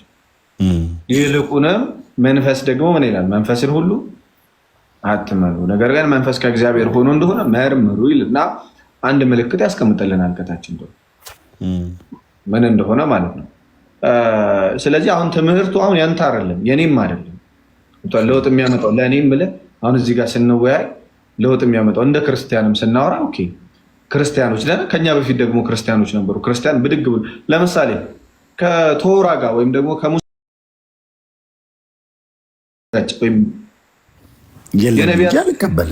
የለም። አየው በቃ እኛ የምንቀበለው ለምንድን ነው? አዲስ ኪዳን ላይ ዝም ብሎ ብድግ ብሎ ሐዋርያት ስለሰበኩት አይደለም። ኢየሱስም መጥቶ ኢየሱስ ነኝ ስላለ አይደለም የምንቀበለው። ይዘው ጌታ ኢየሱስን ራሱ እኛ እኮ አምላክን እኮ ራሱ መዝነ ነው በእግዚአብሔር ቃል መዝነን እኮ ነው የምንቀበለው። ምክንያቱም ቀድሞ የተነገረ ትንቢት አለ። ከዛ ትንቢት ጋር የተለየ ነገር አላስተማረም። በቃ የተለየ ትምህርት አላ ይኸው እኔ ነኝ አለ። ሲመጣ ምልክት ተሰጠናል። ቀድሞ ምን አለ? ይኸው ከድንግል ይወለዳል ምልክት ይሰጣቸዋል ጌታ ተባለ። እሺ ጠበቁ፣ ነቢያት ሁሉ ጠበቁ፣ ተስፋ አደረጉ። ከዛ ያ ተስፋ መጣና ጌታ ተወለደ፣ ከድንግል ተወለደ፣ ምልክት ተሰጠን። ከዛች ድንግል ከተወለደ በኋላ በዮሐንስ ወንጌል ምዕራፍ 8 ላይ እኔ ቀድሜ ነገርኳችሁ ነኝ። ማን አሉት? ቀድሜ ነገርኳችሁ ነኝ አለ። አረ እንዲህ ከአብርሃም በፊት ነበርኩኝ አላቸው። እሺ አሁን ጆሮ ተሰጧል። አየው።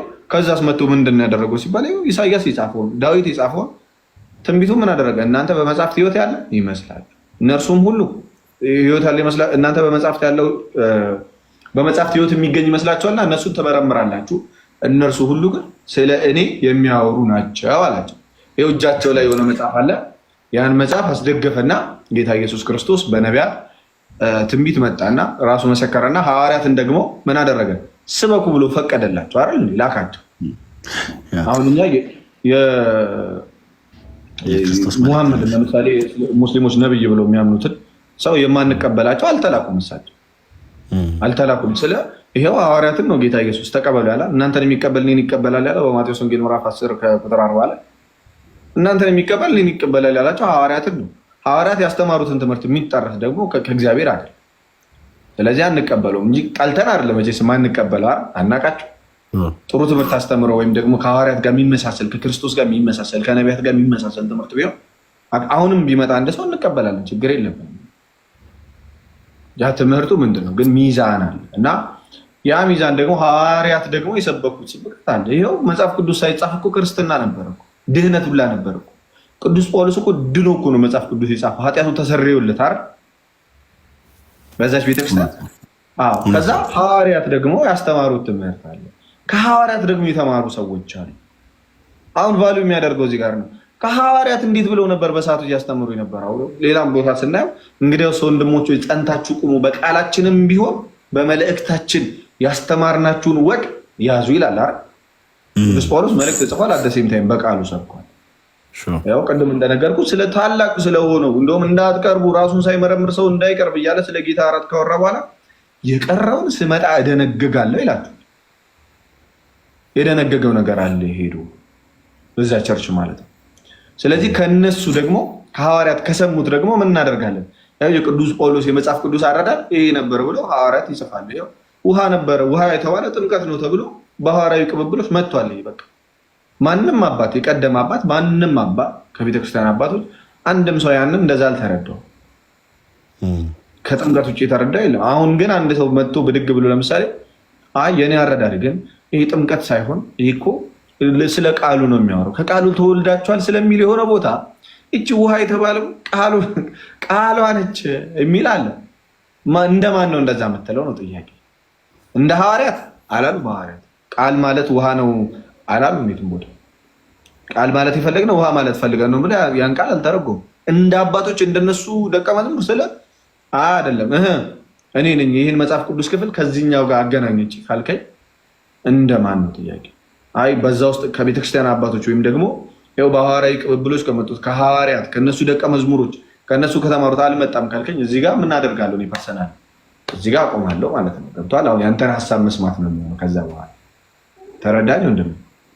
ያ እዚህ ጋር ግን አንድ ነገር ሀሳብን ደግፈዋለሁ። ልክ ነህ። ይህን ክርስቶስ ኢየሱስ ምን አለ መሰለ፣ ነቢያት መጽሐፍት ሁሉ ስለ እኔ ይናገራሉ ነው ያለው።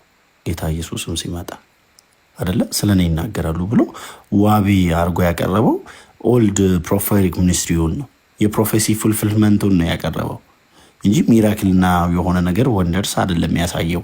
ባይብልን በደንብ ስታየው ታምር እኮ ማሳየት ይችላል አይደለ? በዚህ መኑኝ አላለም። በመጽሐፍት ኢቭን ለምሳሌ ናቲን ሲጠራው ምን አለው? ነቢያት በመጽሐፋቸው በሕግና በነቢያት የተመሰከረለትን የናዝሬቱን ክርስቶስን አግኝተነዋል እና ይህን ያለው እና ሪፈራቸው ምን ነበረ ካልከኝ እንዳልከው የነቢያትና የሕግ ትርጉም ነበር። ግን አንድ ነገር ልልህ እወዳለሁ። በሁሉ የሚሰራ እንደ ወደደ በኛ ላይ የሚሰራ ጌታ አለ አይደለም እንዴ? እውነት ነው። አሁን የኔ ቅድም ያልኩህን ውሰድልኝ። እንድታንጽ ነው መንፈሳዊ ዓለም አንተ ጋር ሲመጣ። ለምሳሌ ዳዊት በዘመኑ ይላል ባይብል። ዳዊት ዘመን አለው ማለት ነው አይደለም? በዳዊት ዘመን እግዚአብሔር የሰራው ማለት ነው። ዳዊት በዘመኑ እግዚአብሔርን አገለግል ወይም እግዚአብሔርን ኖሮ ወደ አባቶቹ ተከማቸ ይለዋል። ሲዝን፣ ዘመን፣ ላይፍ የሚሰጥ እግዚአብሔር ነው። ኤጲስቆጶስ ሲያደርግህ አንተን ለምሳሌ ቅድም ብያለሁ፣ ጳውሎስ ቆሮንቶስ ላይ ያወራው ወሬ ከገላትያ ጋር ባይጋጭም ከገላትያ ጋር ግን አይገናኝም። ይገናኛል እንዴ? አይገናኝም። ጳውሎስ ቆሮንቶስ ላይ ያስተማረው ትምህርት ከገላትያ ጋር ባይገናኝም ግን አይጋጭም፣ ባይጋጭም ግን አይገናኝም። የተላከበት ፐርፐዝ የተለያየ ሊሆን ይችላል እንጂ ይገናኛል በደምብ። በጣም ጥሩ። የተላከበት ያንን ነገር ያወራበት መንገድ፣ ያንን ነገር እዛ ቦታ ላይ ብሪፍ ያደረገበት መንገድ በፍጹም አይገናኝም። መልእክቱ ግን አንድ ነው። መሰረቱ ግን አንድ ነው። ቆሮንቶስ እና ገላትያ ላይ ሁለቱም ላይ መንግስተ ሰማያት ማን እንደማይገባ ማን እንደሚገባ ይናገራል። ለምሳሌ ስለ መዳን በክርስቶስ እንደሆነ ይናገራል። መዳንማ በክርስቶስ እንደሆነ ካልተናገርክማ ሲጀመር ከክርስቶስ አይደለም። በጣም ጥሩ። ሮሜ ላይ ስትመጣ ደግሞ ስለ ድፍረትና ስለ ወንጌል መስራት ከነ ሊዲያ ጋር ሆኖ ያወራል። የሚለያይ ነው ታዲያ። ነገርኩህ እኮ የሚሰብክበት መንገድ ለምሳሌ ልክ እንደ ስክሪፕት ኮፒ እያደረገ ፔስት እያደረገ አይልክም። ለምን ፐርፐዝ አለው? አሁን ቆሮንቶስ ጋር ሲልክ ቆሮንቶስ ምንድን ናቸው፣ ገላትያ ምንድን ናቸው ስትል ገላትያ ጋር የነበረው ችግር ምንድን ነው? ይሄ ከግርዘት ጋር ተያይዞ ከተለያየ ነገር ጋር ተያይዞ ይሄ ህግ በሙሴ ህግ የነበረው ለምሳሌ ሳልቬሽን ካልተገረዘ አይጸድቅም የሚል ሀሳብ ነበረ። በጸጋና በስራ የሚል ነው ገላትያ ላይ ነበረው። ስራ ሳይሆን የሚለው ህግ ስራ ነው።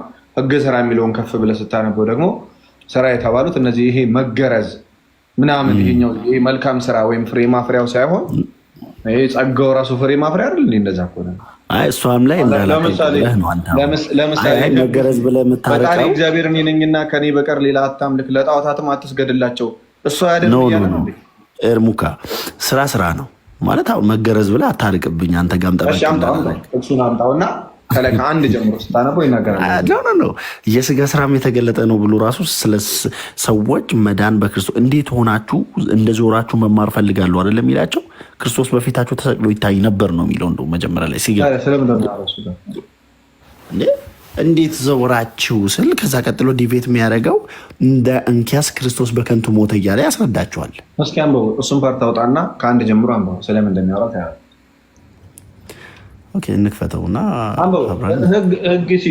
ህግ ሲባል ለምሳሌ የተቸገረ ብታበሉም ባታበሉም ችግር የለውም ነው ሀሳቡ።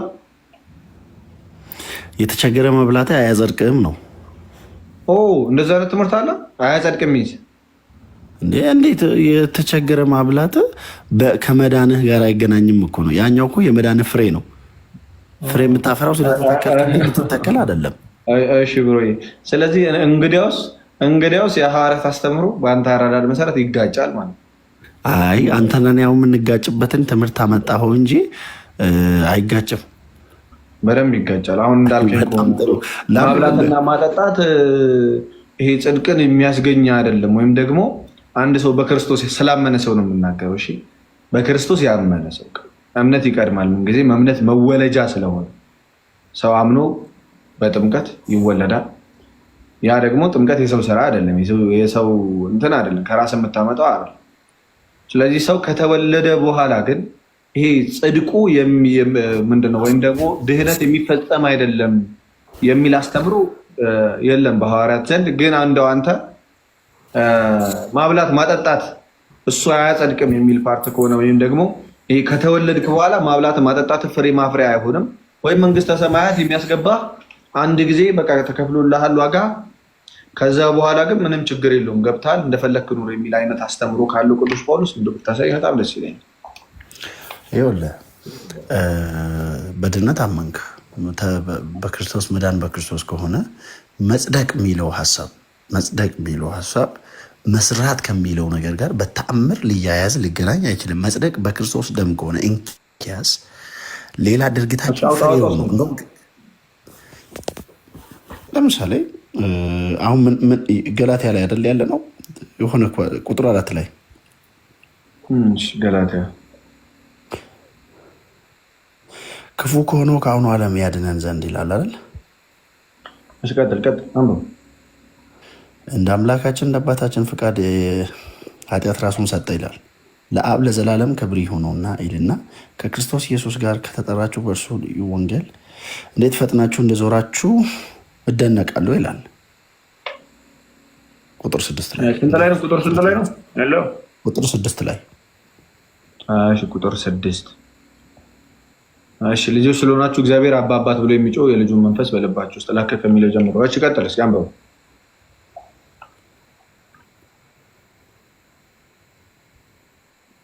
ኦኬ ሌላ ሮሜ ላይ አንድ መልእክት ልከውልኝ እሱን ነው ከታች ያየሁትኝ። እሱ ላይ ነው የቆየሁብህ። ሶሪ ቁጥር 7 ምን እንዳለ መሰለህ? እርሱ ግን ሌላ ወንጌል አይደለም አለ። ቁጥር 7 ላይ የቱ ጋር ሮሜ ላይ ነው? ኖ ገላትያ ምዕራፍ 1 ቁጥር 7 ገላትያ ምዕራፍ 1 ቁጥር 7 አንብበው። ምዕራፍ 1 ላይ ነህ እንዴ? እሺ እርሱ ግን ሌላ ወንጌል አይደለም የሚያናውጣቸው የክርስቶስንም ወንጌል ሊያጣምሙ የሚወዱ አንዳንድ አሉ እንጂ። እሺ ይላል እኛ ብንሆንም ነገር ግን እኛም ብንሆን ወይም ከሰማይ መላእክት ከሰበክንላችሁ ወንጌል ልዩ ወንጌል ቢሰብኳችሁ እያለ ስለነሱ ያወራና እኔ ሞር ያነሳው ልቆይ ቁጥር 2 ላይ እንሂድ። ምዕራፍ 2 ላይ ብንል ጥሩ ይመስለኛል። እሺ ምዕራፍ 2 ላይ እንሂድ። ቁጥር 7 ላይ ነው አንተ ያነሳው ቃል ቀደም በተመለሰ ግን ተገረዙም ሆኑ የወንጌል አደራ ተሰጥተዋል፣ እንዲሁም ለእኔ ላልተገረዘውም ሆነ ወንጌል አደራ። ድጋሞ ይባል ቁጥር 7 አንተ ያነሳው ኮት ያረከው ጥቅስ ይሄኛውን ነው። እሺ ቀጥላ። ከዛ ቁጥር 10 ደግሞ አለፍ 7 ድጋሞ አንድ ድጋሞ ሰው እንዲሰማ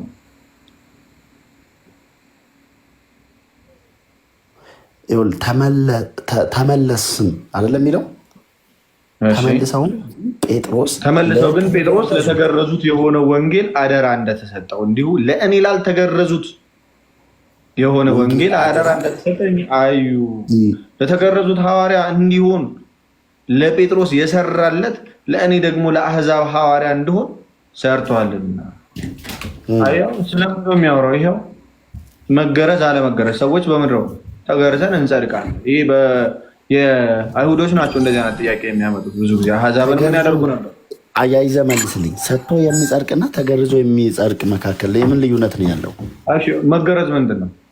ፍሬ ነው፣ የእምነት ፍሬ ነው። መስጠትስ ምንድን ነው? የእምነት ፍሬ ነው። መስጠት የእምነት ፍሬ ነው። አሳያለሁ። እንዴት ሰው አንድ ሰው ክርስቲያን ሆኖ ለምሳሌ ምን ሄዳለ በያዕቆብ መልእክት ላይ ይመስለኛል። በቪዲዮ ልመጣ እየሞከርኩ ነው። ይቻላል አይደል? ኧረ መብት ነው። በጣም በደስታ እሺ።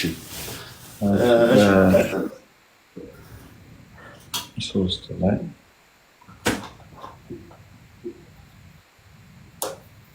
እሺ 5 መጨረሻ ነው እንዲህ ይላል። ለምሳሌ በያዕቆብ መልእክት ምዕራፍ 4 ቁጥር 17 ላይ እንግዲህ በጎ ለማድረግ አውቆ ለማይሰራው ኃጢአት ነው ይላል። ለምሳሌ በጎ ለማድረግ አውቆ ለማይሰራው ኃጢአት ነው። እዛ 2 ላይ ደግሞ ይነግራል። ይኸው እንግዲህ ምን ይላል? ሰው በእምነት ብቻ ሳይሆን በስራ እንዲጸድቅ ታያላችሁ። 2:24 ላይ ያዕቆብ ሰው በእምነት ብቻ ሳይሆን በስራ እንዲጸድቅ ታያላችሁ። ስራ የተባለው ምንድነው ከተባለ ይኸው የማቴዎስ ወንጌል ምዕራፍ 25 በግልጽ ነው የሚያስቀምጠው። አንድ ሰው ካመነ በኋላ የሚሰራው ስራ ኦብቪየስሊ ለጽድቅ ነው የሚሰራው። ሁልጊዜም ጽድቁን ለማድረግ አንድ ሰው ከተወለደ በኋላ ማደግ እንዳለበት እንደዚሁ ጽድቁ ደግሞ ምን መሆን አለበት? ኤክሰርሳይዝ መደረግ አለበት በየቀኑ። አንድ ነው ጽድቅ፣ በክርስቶስ ነው ያገኘው ያ ጽድቅ። ያ ጽድቅ ግን ምን መሆን አለበት? ሁልጊዜ መገለጥ መታየት አለበት። በጎ ስራ አውቀን አንሰራውም ግን አንልም። ስንሰራው ግን ምን ለማድረግ ነው? ይኸው ጽድቅ እንዲሆን ነው፣ ድህነታችንን ለመፈጸም ነው የምንሰራው።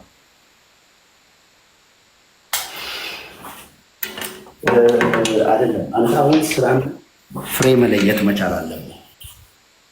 ልትረዳኝ የሚገባው ከታች እኮ ገላትያ ላይ ያብራራዋል አይደል? ገላትያ ላይ ምን ብሎ ነው? ኦኬ እዛው ገላትያ ላይ ነበርኩ። ይኸውልህ ማንም እንዳይመካ ከስራ አይደለም ከሚለው ጋር አስታርቀዋለሁ። እኔ ሳይሆን ማስታረቀው ራሱ በዛፍ ቅዱስ ውስጥ ሲጀመር ሀሳቡ ስለማይገናኝ ነው። አሁን ምን መሰላችሁ ግልጽ ያለው ነው አንድ ነገር ብዙ ጊዜ የሚያጨቃጭቀው ነገር አንድ ሰው ሲወለድና ሕፃን ልጅ ሲወለድና ሲኖር አንድ አይደለም። አሁን ቅዱስ ጳውሎስ ደጋግሞ ከስራ አይደለም ይላል። ማንም እንዳይመካ ከስራ አይደለም ይላል። ያ ምንድን ነው? ቀድሞ ከላይ ምንድን ነው የሚናገረው የሚለው ማየት አለብን። ቀድሞ ከላይ የሚናገረው ዘጋ ስለምንድን ነው? አንድ ሰው ሳይወለድ መስራት አይችልም። ቢሰራም ከቅርንጫፉ ወይም ከግንዱ የተለየ ቅርንጫፍ ስለሆነ ይጣላል፣ ዋጋ የለውም። ሰው በክርስቶስ ሳያምን የሚሰራው ስራ የመርገም ጨርቅ ነው። ሰው በክርስቶስ አምኖ የሚሰራው ስራ ግን ፍሬ ነው። አይደለም እንደዚህ ተረዳ ውስጥ እኔ እኮ መልካምን አትስሩ አይደለም፣ እንደውም አደራ አሉን ይላል እኮ ድሆችን እንዳትረሱ ምን እንድል ዘንድ ሐዋርያት አደራ አሉን ይላል ጳውሎስ ሌላ ቦታ ላይ። አሁንም እኮ ልዩነቱ መዳኑ ላይ የሚያደርገው አስተዋጽኦ የለም። ለመጽደቁ የሚያደርገው አስተዋጽኦ የለም። ፍሬው ነው። ወይም አንድ ዛፍ ስለተተከለ እንዳልከው ቴንኪው አንተ ውለዋል ላብራራለህ በደንብ። አንድ ዛፍ እስከተተከለ ድረስ ለማደግ የሚያደርገው ንግስት ድርጊቱ ኖርማሊ ዛፍ ስለሆነ ነው፣ ስለተተከለ ነው። እያደገ ነው ያለ አይደለም፣ እያደገ ነው። ፍሬ ነው እሱ። ከሳልቬሽን ጋር ግን አይገናኝም። ከራይቸስነስ ጋር ግን አይገናኝም። ራይቸስ ለመሆን አይደለም ያ ሰው ያንን እያደረገ ያለው እየዘራ ያለው። እሺ አሁን ምንድን ነው እያልከኝ ያለው? አንድ ዛፍ ተተከለ፣ ከዛ በኋላ ደግሞ ምን ማድረግ አለበት? ማደግ አለበት። ያ ዛፍ የምንተከለው ጌታ ኢየሱስ ክርስቶስን አምነን እሱ ላይ አሁን ብዙ መሄድ አለብን እኛ ጋር ወይም ደግሞ መጽሐፍ ቅዱስ ቀደምት አባቶች ጋር የታመነ ነው። ይኸው ሰው ከውሃና ከመንፈስ ካልተወለደ እግዚአብሔር መንግስት አያይም ይላል። ከውሃና ከመንፈስ መወለድ አለበት ሰው መጀመሪያ። ሳይወለድ አይሰራም። ሳይወለድ ሬሳ ነው። ጌታ ኢየሱስም ይናገራል ብዙ ጊዜ ሙታን ይቅበሯቸው ብሎ ነው የሚናገረው። በህይወት ኑሩ እያለ በህይወት የቆሙ ሰዎችን ይሰብክ ነበር። ወደ ህይወት ነው እያለ ሰው በክርስቶስ ሳያምን ሲጀመርም በህይወት አይኖርም። ሙት ነው፣ የሞተ ነው። ከዛስ ግን በክርስቶስ ሲያምን ግን እንግዲያውስ ክርስቶስን መምሰል አለ። ክርስቶስን መምሰል ደግሞ ውዴታ አይደለም። እንግዲህ በብርሃን ብንመላለስ ምን ይላል? በጨለማ እየተመላለሰ በአንደኛ ዮሐንስ መልእክት ላይ ራሱን ያስታል። እንዲህ ይላል በአንደኛ ዮሐንስ መልእክት ላይ ምዕራፍ 1 ላይ ማለት ነው። በጣም ወደው እንትን ነው እንዲህ ይላል፣ ከእርሱም የሰማናት ከ5 ጀምሮ ማለት ነው ለእናንተም የምናወራላችሁ መልእክት እግዚአብሔር ብርሃን ነው፣ ጨለማን በእርሱ ዘንድ ከቶ የለም የምትሉ ይችላል። ከእርሱ ጋር ህብረት አለን ብንል በጨለማን ብንመላለስ እንዋሻለን፣ እውነትም አናደርግም። ነገር ግን እርሱ በብርሃን እንዳለ በብርሃን ብንመላለስ ለእያንዳንዳችን ህብረት አለ፣ የልጁም የኢየሱስ ክርስቶስ ደም ከኃጢአት ሁሉ ያነጻናል። ምን ስናደርግ? ይኸው እርሱ በብርሃን እንዳለ በብርሃን ብንመላለስ ይላል። ቀጠል ያደረግና የሚናገረው ነገር አለ ስለ ኃጢአት፣ በኃጢአታችን ብንናዘዝ ምናምን እያለ ማለት ነው።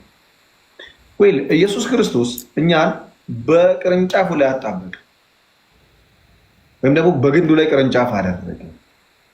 ይኸው መክሊት ተሰጠን እንደየአቅማችን 1፣ 2፣ 5 መክሊት እያለ ያስረዳል በማቴዎስ ወንጌል ምዕራፍ 25 ላይ ነው። ከዛስ 1 የተሰጠው ምን ያደርጋል? ያቺን አንዷን ይይዝና ይቀብራታል። 2 የተሰጠው 4 ያደርጋል። 5 የተሰጠው 10 ያደርጋል። አይደል? 1 የተሰጠው ጌታ ሆይ ነው የሚጠራው። ጌታ አለ። ከዛስ ሲመለስ ግን ምን ያደርጓል? ይሄንን ምን አድርጎታል? የተቀበለውን ይዞታል። ወይ ከጌታ የተቀበለው አውጡት፣ ወደ ጨለማ ጣሉት፣ 10 ላለው ስጡት ነው የሚለው። ከታችም ዝቅ ብሎ ደግሞ ይሄንን በግልጽ ደግሞ ሲያስተምሩ ምን ይላል? ምን አደረጋችሁ? ላመነ ሰው ምን አደረክ ተብሎ ይጠየቃል። ላላመነ ሰው ግን ስላላመነ ተፈርዶበታል አይደል? በዮሐንስ ወንጌል ምዕራፍ 3 ቁጥር 17 ላይ ይመስለኛል በልጁ በሚያምን አይፈረድበትም፣ በልጁ በማያምን በልጁ ስላላመነ አሁን ነገ አይደለም ከነገ ወዲያ ተፈርዶበታል። ያላመነ ሰው ስላላመነ ይፈረድበታል። ያመነ ሰው ግን ፍሬ ስላላፈራ ይፈረድበታል። እንዴ ቆይ ይቅርታ፣ ያመነ ሰው ፍሬ ስላላፈራ የሚፈረድበት ከሆነ ባይ ዲፎልት መዳኑ እርግጠኛ አይደለሁም እያልከኝ ነው። መዳኑ ዲፐንድ የሆነው በበጉ ደም ላይ ሳይሆን ቀጥሎ በሚያደርገው ድርጊት ላይ ነው እያልከኝ ነው። የበጉ ደም ክርስቶስ ኢየሱስ ደም ከኃጢአት ሁሉ ያነጻል አንተ ነው ያልከው። ያነጻል የሚለው ግን እንዴት ነው? ፍሬ ስላላፈራ ይጣላል ይቆረጣል ካልከኝ መዳኑ ኩንስኩንስ ውስጥ ይገባል እያልከኝ ነው ነው የምልህ እኮ እኔ። አንተ ነህ አንድ ሰው ሲወለድ ሁልጊዜም ራሱን ካልጠበቀ ልክ እንደ ሕፃን ልጅ ተወልዶ የሚያደርገውን ጥንቃቄ ካልተጠነቀቀ ወይም ደግሞ ካልኖረ ያንን የተቀበለውን ጸጋ ባይዘወይ የክርስቶስ ጸጋ ነፃ ስጦታ ነው። አደሴም ታይም ዕዳም ነው ካልሰራህበት ዕዳ ክርስቶስ ዝም ብሎ ምን ጎሎ ነው? የክርስቶስ ጸጋ እኮ ኃይል እኮ ነው። ኃይል አይደለም ወይ ስራ ነው። የክርስቶስ ስራ ዝም ብሎ ብድግ ብሎ የሆነ ነገር ላይ ቁጭ ልና ያጸድቀውና በቃ ለዘላለም የሆነ ቦታ ይወስደዋል። እንደፈለገ ይኖር ከዛ ሰውዬ አይደለ ይኸውልህ ሊሰራማ አድኛለሁ ለምን ይለዋል ታዲያ? ከሰራ በኋላ አድነዋለሁ አይልም? ሻምፒዮንሺፕ ነው እንደሚያጫወተው ጸጋ አድኛለሁ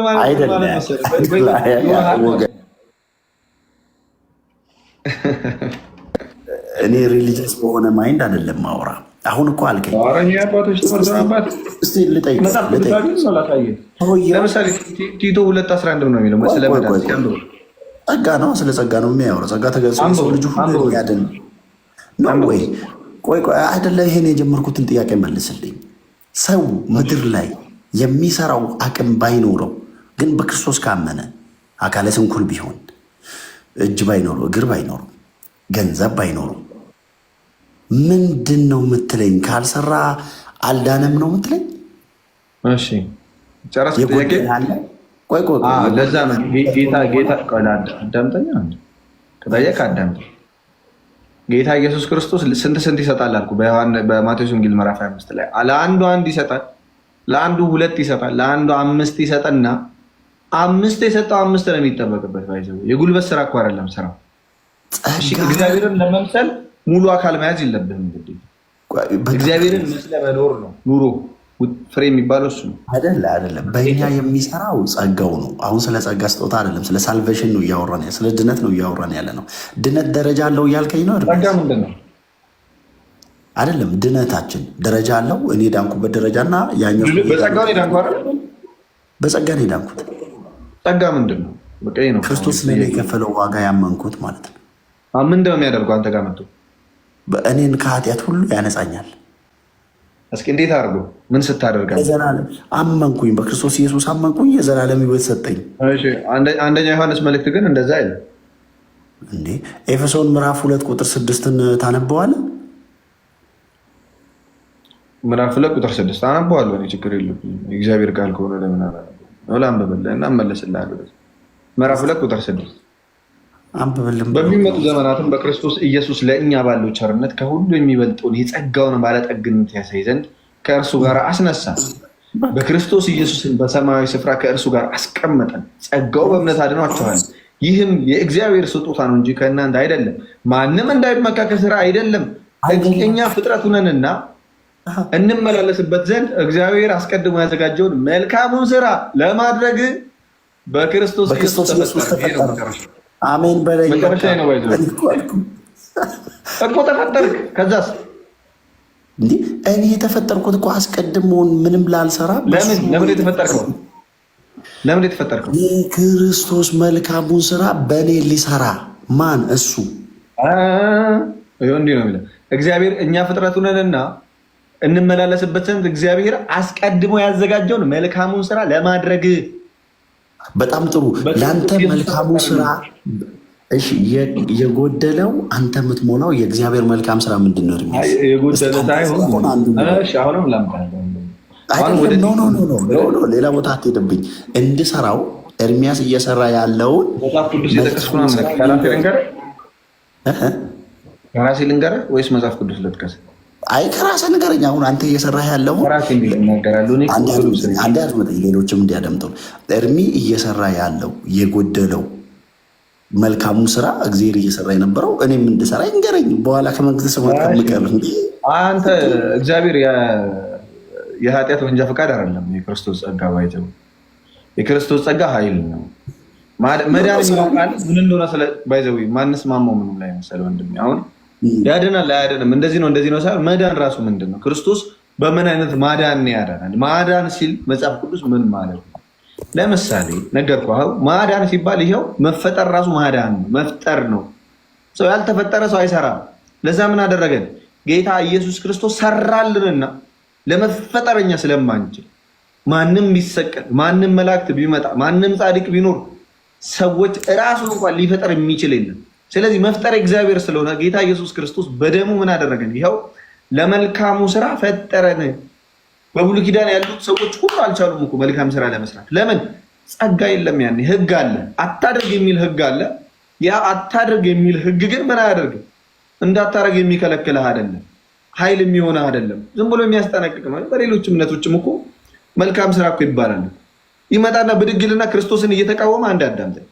ክርስቶስን ይቃወምና ግን አትዘሙት ይላል። ዝሙትን እቃወማለሁ ይላል። እንዳትዘሙት የሚያደርገው ኃይል ግን የለህም። ለምን? እኛ ክርስቲያኖች ግን ይህ ኃይል አለን። ጸጋ ማለት ይሄ ነው። ኃይል ነው ጸጋ። ስለዚህ የመጀመሪያው ጸጋ ምን ያደርገናል? ይኸው በክርስቶስ ኢየሱስ ይፈጥረናል። ቲቶ ላይ እንሂድና ጸጋ ምን ማለት እንደሆነ ማዳን ምን ማለት እንደሆነ በሚገርም ሁኔታ ነው የሚናገር። አያይዛ ሁሉ ይላል። እችንም አያይዘ መልስልኝ። አላያይዘው ነው አንዴ ልጨርስ። ሰዎችን ሁሉ የሚያድን የእግዚአብሔር ጸጋ ተገልጧልና አለ። ምን ለማድረግ ነው ያ ጸጋ የተገለጠው? ይኸው ለማዳን። ለማዳን ምንድን ነው ግን ማዳን የሚለው ሲል ዝቅ ስንል ይህን ጸጋ አለ። ይኸው አዳኙ ጸጋ ማለት ነው። ኃጢአተኝነትንና ዓለማዊ ምኞትን ክደን የተባረከውን ተስፋችንን እርሱም የታላቁን የአምላካችንንና የመድኃኒታችንን የኢየሱስ ክርስቶስን ክብር መገለጥ እየጠበቀን ራሳችንን በመግዛት በጽድቅ እግዚአብሔርንም በመምሰል በአሁኑ ዘመን እንድንኖር ያስተምረናል። ይኸው መዳን ማለት ይሄ ነው የጸጋው። በጣም ጥሩ። እዚች ጋር ግን ሳትነሳ ገላትያ ላይ ምን ይለዋል ታዲያ? ይሄንን የስጋ ስራ የተገለጠ ነው ብሎ የመንፈስ ፍሬ ይለዋል። መንፈስ ቆይ አንተ ያክል ጠይቅቅ መንፈስ እኔ ውስጥ በመግባቱ ያፈራውን ፍሬ እኔ ሚስተር ኤክስ ራሴን ጠበቅኩኝ፣ ራሴን ጻድቅ አረኩኝ፣ ራሴን መልካም አረኩኝ ብዬ ብቆጥር ሰው በኃይሉ አይበረታም እያለኝ፣ አንተ አትችልም እያለኝ፣ ሰው በኃይሉ አይበረታም እያለኝ አይደለ? አንተ አትችልም እያለኝ ገላትያ ላይ የተጻፈውን ቃል መልሼ ግን የኔ ባረገው ልክ ይሆናል? እሺ ያንተ አይደለም መንፈስ ሲሆን አየው አትችልም። ስለማትችል ክርስቶስ ሞተልህ። አየው ይህ አሁን ጸጋ የሚለው አሁን እኛ ብንችልማ በራሳችን በዳንን ነበር አይደል? ሰው በሕግ ከጸደቀ ምን እንኪያስ ክርስቶስ በከንቱ ሞተ። ሰው በራሱ ቢችል ኖሮ ክርስቶስ ባልሞተ ነበር ነው። ክርስቶስ እንድንችል ነው የሞተው እንጂ ዝም ብለን ተዘፍዝፈን የሆነ ነገር ያን ጸጋ ተቀብለን እንድንቀመጥ አይደለም። እንድንችል መስራት እንድንችል እግዚአብሔርን መምሰል እንድንችል ራሳችንን መግለጽ እንድንችል እግዚአብሔርን በመምሰልና በጽድቅ መኖር እንድንችል ነው የተገለጠው ክርስቶስ። ያንን እንድንችል ያንን ጸጋ መቀበል አለብን። ያን የተቀበልነውን ጸጋ ደግሞ ምን ማድረግ አለብን? ራሳችን ኤክሰርሳይዝ ማድረግ አለብን። ጸጋው ኃይል ስለሆነ ልክ መሳሪያ ተቀብለ ራሱ ይተኩስ እንደማለት ነው። ጦር ሜዳ ገብታ መሳሪያ ተሰጥቶ ተኩስ ስትባል እንዴ መሳሪያው ራሱ ይተኩስ እንደማለት። የክርስቶስ ጸጋ ኃይል ነው፣ ኃጢአትን እንዳንሰራ እንድንቋቋም የሚያደርግ። ለዛ እኮ ነው የኃጢአት ከእንግዲህ ወዲህ ለኃጢአት እንዳንገዛ የኃጢአት ስጋችን ከክርስቶስ ጋር አሮጌው ሰዋችን ከክርስቶስ ጋር እንደተሰቀለ እናውቃለን ያለው ቅዱስ ጳውሎስ። ከክርስቶስ ጋር ሰቅለነዋል ይላል። አሁን ኤርምያስን ያን ጠይቅ። አሁን እኮ ገላትያ ላይ ያለውን ቃል ምን ትለዋለህ ነው? እሱን እኮ አልመለስክልኝም። ገላትያ ላይ እኮ ያለው የኔን ሀሳብ እኮ የሚደግፈው እና አንብበው፣ አውጣውና አንብበው። 5 ጀምራ 5 የምትለው ነገር አንብበው። ለምን እኔ ነው ባይዘው የኔን ሀሳብ ነው የሚደግፈው እኮ አንብበው። ለአንብበው ነው ወይስ ታነባለህ? እሺ ቁጥር 19 ምዕራፍ 5 ቁጥር 19 ላይ የስጋ ስራም የተገለጠ ነው እርሱም ዝሙት እያለ ይቀጥልና ያወራል። አንተ ያወራሃቸውን ክጄያቸዋለሁ እኔ እነዚህን ጠብቄ ነው የምጸድቀው ያልከኝን ይቆጥራቸዋል ስራ ብሎ። እሺ ምን ይሆናል ይላል እንደዛ የሚያደርጉ። ይኸው ለምሳሌ ለአንብበው ከ19 ከላይ ጀምሮ ላንብብልህ ከ16 ጀምሮ። ነገር ግን እላለሁ በመንፈስ ተመላለሱ። በመንፈስ የሚመላለሰው ማን ነው? በመንፈስ የሚመላለሰው ማን ነው? በመንፈስ ተመላለሱ የሚለው ማን ነው? ክርስቲያኖች ነው። መንፈስ ቅዱስን የሚያውቅ ነው። ምንም ችግር የለውም። እኔም ፋክት ነው መመለስ። መንፈስ ቅዱስን መመላለስ ለዛ ነው እስካሁን የሚያወራው ከአንተ ጋር ዳይሬክት ያለውን ነገር ስለምትናገር በመንፈስ ተመላለሱ የሚባለው ክርስቲያኖች ናቸው። ክርስቲያን ነው፣ አማኝ ነው። የሆነ መንፈስ አለ። በዛ መንፈስ መመላለስ ደግሞ የኛ ነው፣ የኛ ኃላፊነት ነው። መንፈሱ ራሱ ዝም ብሎ አያመላለስም። ራሱ እንደ ሞተር መንፈሱ ግን ወደ እውነት ሁሉ ይመራሃል የተባልኩት መንፈስ ነው። መንፈሱን ስትቀበል እኔ መንፈሱን ስቀበለው መንፈስ ሲጀምር አምላክ ነው አይደል? አምላክ ነው። ቴንክ ዩ ኦምኒፐተን ኦምኒሴንስ ኦምኒፐርሰን ወይም ሁሉን የሚያውቅ ሁሉን የሚችል ሁሉም ቦታ የሚገኝ ነው። ወደ እውነት ሁሉ የሚመራኝ መንፈስ ነው የምቀበለው። ስጋ ደግሞ የሚባል አለ፣ የስጋ ፈቃድ የሚባል አለ። ሁሉም ሰው ላይ የስጋ ፈቃድ የሚባል ሳይሆን ስጋ በባህሪው የስጋ ምኞት ነው ያለው። ያቺ የስጋ ምኞቷን አንተ የመከተል ነፃ ፈቃድ የለህም አሁን። በጣም ጥሩ። ማንም በክርስቶስ ሲሆን አዲስ ፍጥረት ሲሆን በመንፈስ ሲሞላ ሰው በመንፈስ ሲሆን የስጋን ፍቃድ ማድረግ አይችልም። ኦኬ ቴንኪው። ስለዚህ ኃጢአት አትሰራም ማለት ነው። እጅግ በጣም አመሰግናለሁ። ኃጢአት አልሰራም ሳይሆን እችን አያይዘህ መልስልኝ። መቼ ነው የምትጸድቀው አንተ? ቆይ እኔ ጸድቅ ያለው አሁንም እየጸደቅኩ ነው ያለሁት። ሁልጊዜ መጽደቅ ማለት በህይወት መኖርም ጽድቅ ስለሆነ ማለት ነው። ሁልጊዜ መቀጠል። አሁን የጽድቅ ስራ እየሰራ ነው። ለምሳሌ እኔ የጌታን መንፈስ ተቀበልኩኝ። ይኸው የጌታን ወንጌል እየተናገርኩ ነው። ዲስ ኢዝ ፓርት ኦፍ ፍሬ ማፍራት ባይዘው የእግዚአብሔር መንፈስ። አሁን የስጋ ፈቃዴን ብከተል ኖሮ ምን አደርገው ነበር መሰለህ? አሁን ሆቴል ነው ያለው፣ የተመቻቸ ነገር አለ። የሆነች ሴት ጋር ደውዬ እዚህ ሆቴል ለምሳሌ ስጋ ይሄን እንዳታረግ ያደረገህ ኤርሚያስ ነው። ስራውን እየሰራ ያለው ኤርሚያስ።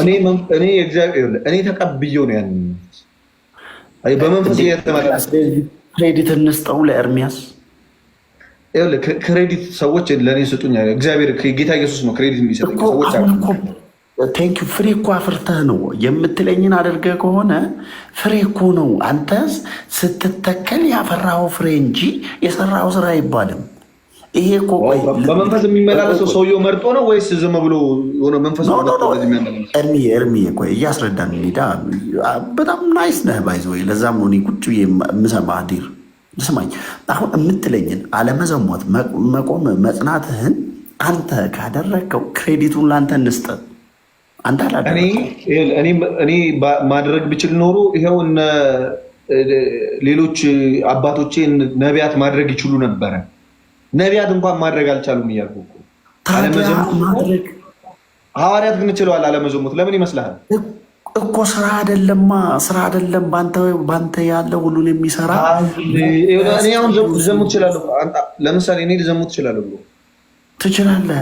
ሹር ልዘሙት እችላለሁ። ሐዋርያት ያንን ጸጋ ለእኔም ጸጋ ተሰጥቶኛል አምናለሁ። ለሐዋርያትም ጸጋ ተሰጥቷል።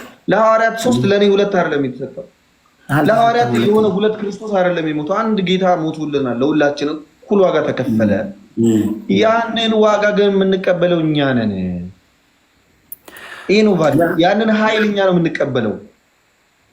በዛ ኃይል መጠን የምንንቀሳቀሰው እኛ ነን። ነፍስ የምትባላለች የምትመርጥ የስጋ ፍቃድን የምትከተል የመንፈስንም ፍቃድ ለመከተል ዋጋ ያላት። ልክ አዳም በገነት ውስጥ ምን እንደተባለው ይችን ፍሬ ብላ አትብላ ሲባል የሰይጣንን ምክር ሰምቶ እንደሄደው። ስለዚህ ኤርሚያስ ይቅርታ፣ ሰው ያቺ የስጋ ዊል ብለን እንረዳው። የስጋ ምኞት፣ የዓይን አምሮት፣ ስለ ገንዘብ መውቃት ከአባት አይደለም እያለ ባይብል ያብራራል። ያቺን ኤርሚያስ ሰሚት ያረጋት የስጋ ዊሉን ኮንትሮል ማድረጉን ከክርስቶስ ስራ ጋር እናስተያየው፣ እኩል እንያዘለን። አናስተያዩ ምን ብለን እንደምንቀበለው ታውቃለህ? ክርስቲያኖች ቆያ ያዋጣኸው ነገር አለ ማለት ነው ለመዳንህ ለመጽደቅ። እሺ አሁንም ልንገርህ፣ እኔ የማዋጣው ነገር የለኝም። እኔ ነፃ ተሰጠኝ። ኦኬ ይኸው መንገዱ ወደዚህ ነው አለኝ ጌታ ኢየሱስ። ወደ እኔ ነው መንገዱ አለ። በጣም ጥሩ። ይኸውልህ እኔ ምን እመክራለሁ መሰለህ ክርስቲያኖችን፣ ልክ እንደ ቅዱስ ጳውሎስ ይኸው በመንፈስ ተመላለሱ። ሁልጊዜ በመንፈስ መመላለስ የኔ ነው፣ ግን የኔ ስራ ነው አይደለም። አደራህን መንፈስ አንተ አትነዳውም። መንፈስ ኦምኒፖተንት መንፈስ ነው የሚነዳ። እሺ አንተ ክርስቲያን አይደል ወንድሜ? አዎ በመንፈስ ነው የምትመላለሰው። መንፈስ በህይወቴ ላይ ይሰራል። አዎ ይሰራል። ቴንኪው።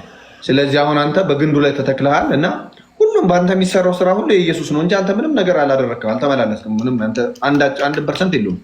በእናንተ የሚሰራው የሚለው እሱ ስለሆነ እሱ ነው በእኛ እሱ ነው የሚሰራው።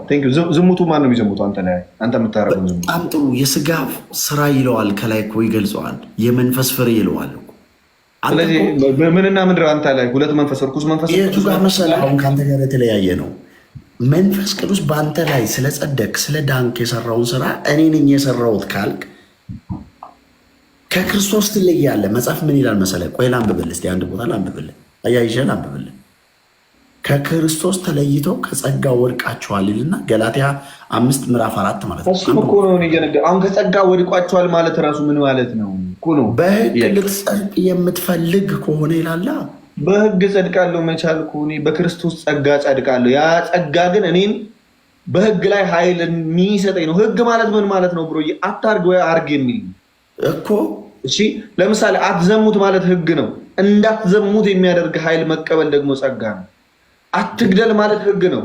እንዳትገድል ግን የእግዚአብሔርን ፍቅር የእግዚአብሔርን ኃይል የሚሰጥ ያ ጸጋ ነው። ያ ህጉ ሊያጸድቅ አይችልም። ህግ ሁሉም ጋር ሁሉም እምነት ጋር አለ። ክርስትና ጋር የሚለየው ጸጋ የሚባል ኃይል አለን። አትግደል ሳይሆን የሚል እንዳትገል የሚያደርግ ኃይል ይሰጣል እግዚአብሔር። እኔ እንዳልገል በመደረጌ እኔ ክሬዲት አይገባኝም እኮ ነው እኔ እያልኩ ያለሁት። አንተ ክሬዲት ከሰዎች እግዚአብሔር አክሊል የሚሰጥ ለምንድን ነው እንዴ? ስላልገደልኩ። አክሊል የሚሰጥ ለምንድን ነው? በጣም ጥሩ ስላልገደልኩ ነው የሚሰጠኝ። የተለያየ አክሊል የሚሰጠው ለምንድን ነው? አይደለም እሱ አክሊል አይደለም። አሁን እያወራን ነው ስለ መጽደቅ ነው። ለምሳሌ ነው ምን አክሊል የሚሰጥ ግን ለምንድን ነው? ትንሽ ጨምረን የክርስቶስ ስራ ላይ ትንሽ ጫው ወይ ደግሞ ጸጋን በላይ ላይ ባወጅክበት ልክ የሚሆነው የትኛውም ነገር ያንተ ገድል አይደለም። እኔ አክሊል በሰማይ የሚሰጠኝ በምድር ላይ የጸጋ ላይ ላዋጣሁት ነገር አይደለም። በጸጋ በማመኔ በመጽናቴ በማክበሬ በመኖሬ ነው አይደል? እኔም እኮ አሁን ጸጋ ላይ እናዋጣለን ብያለሁ። አንድ ቃል እንደው ተናግሬያለሁ እንዴ? ጸጋውን ኤክሰርሳይዝ ማድረግ መጠቀም። እኔ አሁን ብር ለምሳሌ ከቤተሰቦች ብር ይሰጣል አይደል? አዎ ድሮ ለምሳሌ መንቀሳቀሻ ተብሎ ብር ይሰጣል። ከቤት ስትወጣ ተባለ የሆነ መሬትና እንድትዘራ የሆነ ዘር ይሰጣል። በቃ አሁን ቤተሰቦችህ ላይ አንተ ልታዋጣ አይደለም። ያ ገንዘብ የቤተሰቦችህ ነው። በቃ የተሰጠ በነፃ የተሰጠ ጸጋ ነው። በዛ ጸጋ ግን ምንድነው እንድትሰራበት ነው የሚሰጠህ እንጂ ይዘኸው እንደዚህ ቁጭ እንድትል አይደለም። እንድትሰራበት ሰው እኮ አንተ እኔ እንዳፈራበት ነው ክርስቶስ እንጂ እንዲሰራበት አልሰጠኝም ነው እያልኩ ያለሁት። እሺ እንዳፈራበት ማለት ነው። በጣም ጥሩ። በእኔ ይሰራል እሱ ራሱ ሙሉ ነው በእኔ ክርስቶስ። እሺ አንተ ምርጫ አለህ ግን ኃጢአት የመስራት ምርጫ አለህ?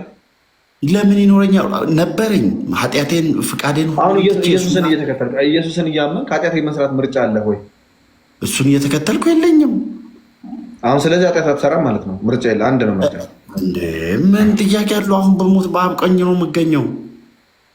አሁን ብትሞት የት ትሄዳለህ? አይደለም ጥያቄ አሁን በኑሮህ ላይ ኃጢአት ትሰራለህ አትሰራም? ኃጢአተኝነትን ክዶ ጸጋው በእኔ ይሰራል ነው እኮ የምልህ። ዲል ተው ግን ኃጢአት ትሰራለህ አትሰራም? አንተ ኃጢአት ትሰራለህ። ኦኬ ኃጢአት ከሰራ የመንፈስ የጋራነት ትብብር አለው። ጥያቄ ኃጢአት ከሰራ ምን ይፈጠራል? ኃጢአት ትሰራለህ ወይስ አትሰራም? በጣም ጥሩ። አንተ ትሰራለህ አትሰራም? እኔ እሰራለሁ ኃጢአት። በጣም ጥሩ። ለዚህ ነዋ ጸጋ ያስፈለገ። እሺ ጸጋ ያስፈልገኛል። እኔ በህይወቴ ስኖር ይኸው ሰው ነኝ። ቅዱስ መንፈስ አለ። በመንፈስ እንድመላለስ ተነግሬያለሁ። ይኸው ምን ይላል መሰለህ ገላትያ መልእክት ምዕራፍ 5 ላይ መጽሐፍ ቅዱስ ጠቅሼ ልንገርህ። ነገር ግን እላለሁ በመንፈስ ተመላለሱ አለ። የስጋን እየሰማሁ ነው እንዳንተ ማስተካክለው ነገር። ስለዚህ የስጋን ምኞት ከቶ አትፈጽሙ አለ። ሁለት ነገር ተነገረኝ። ምን ተነገረኝ? በመንፈስ ተመላለስ ተብያለሁ። የስጋን ምኞት አትፈጽም ተብያለሁ። ለምን? ስጋ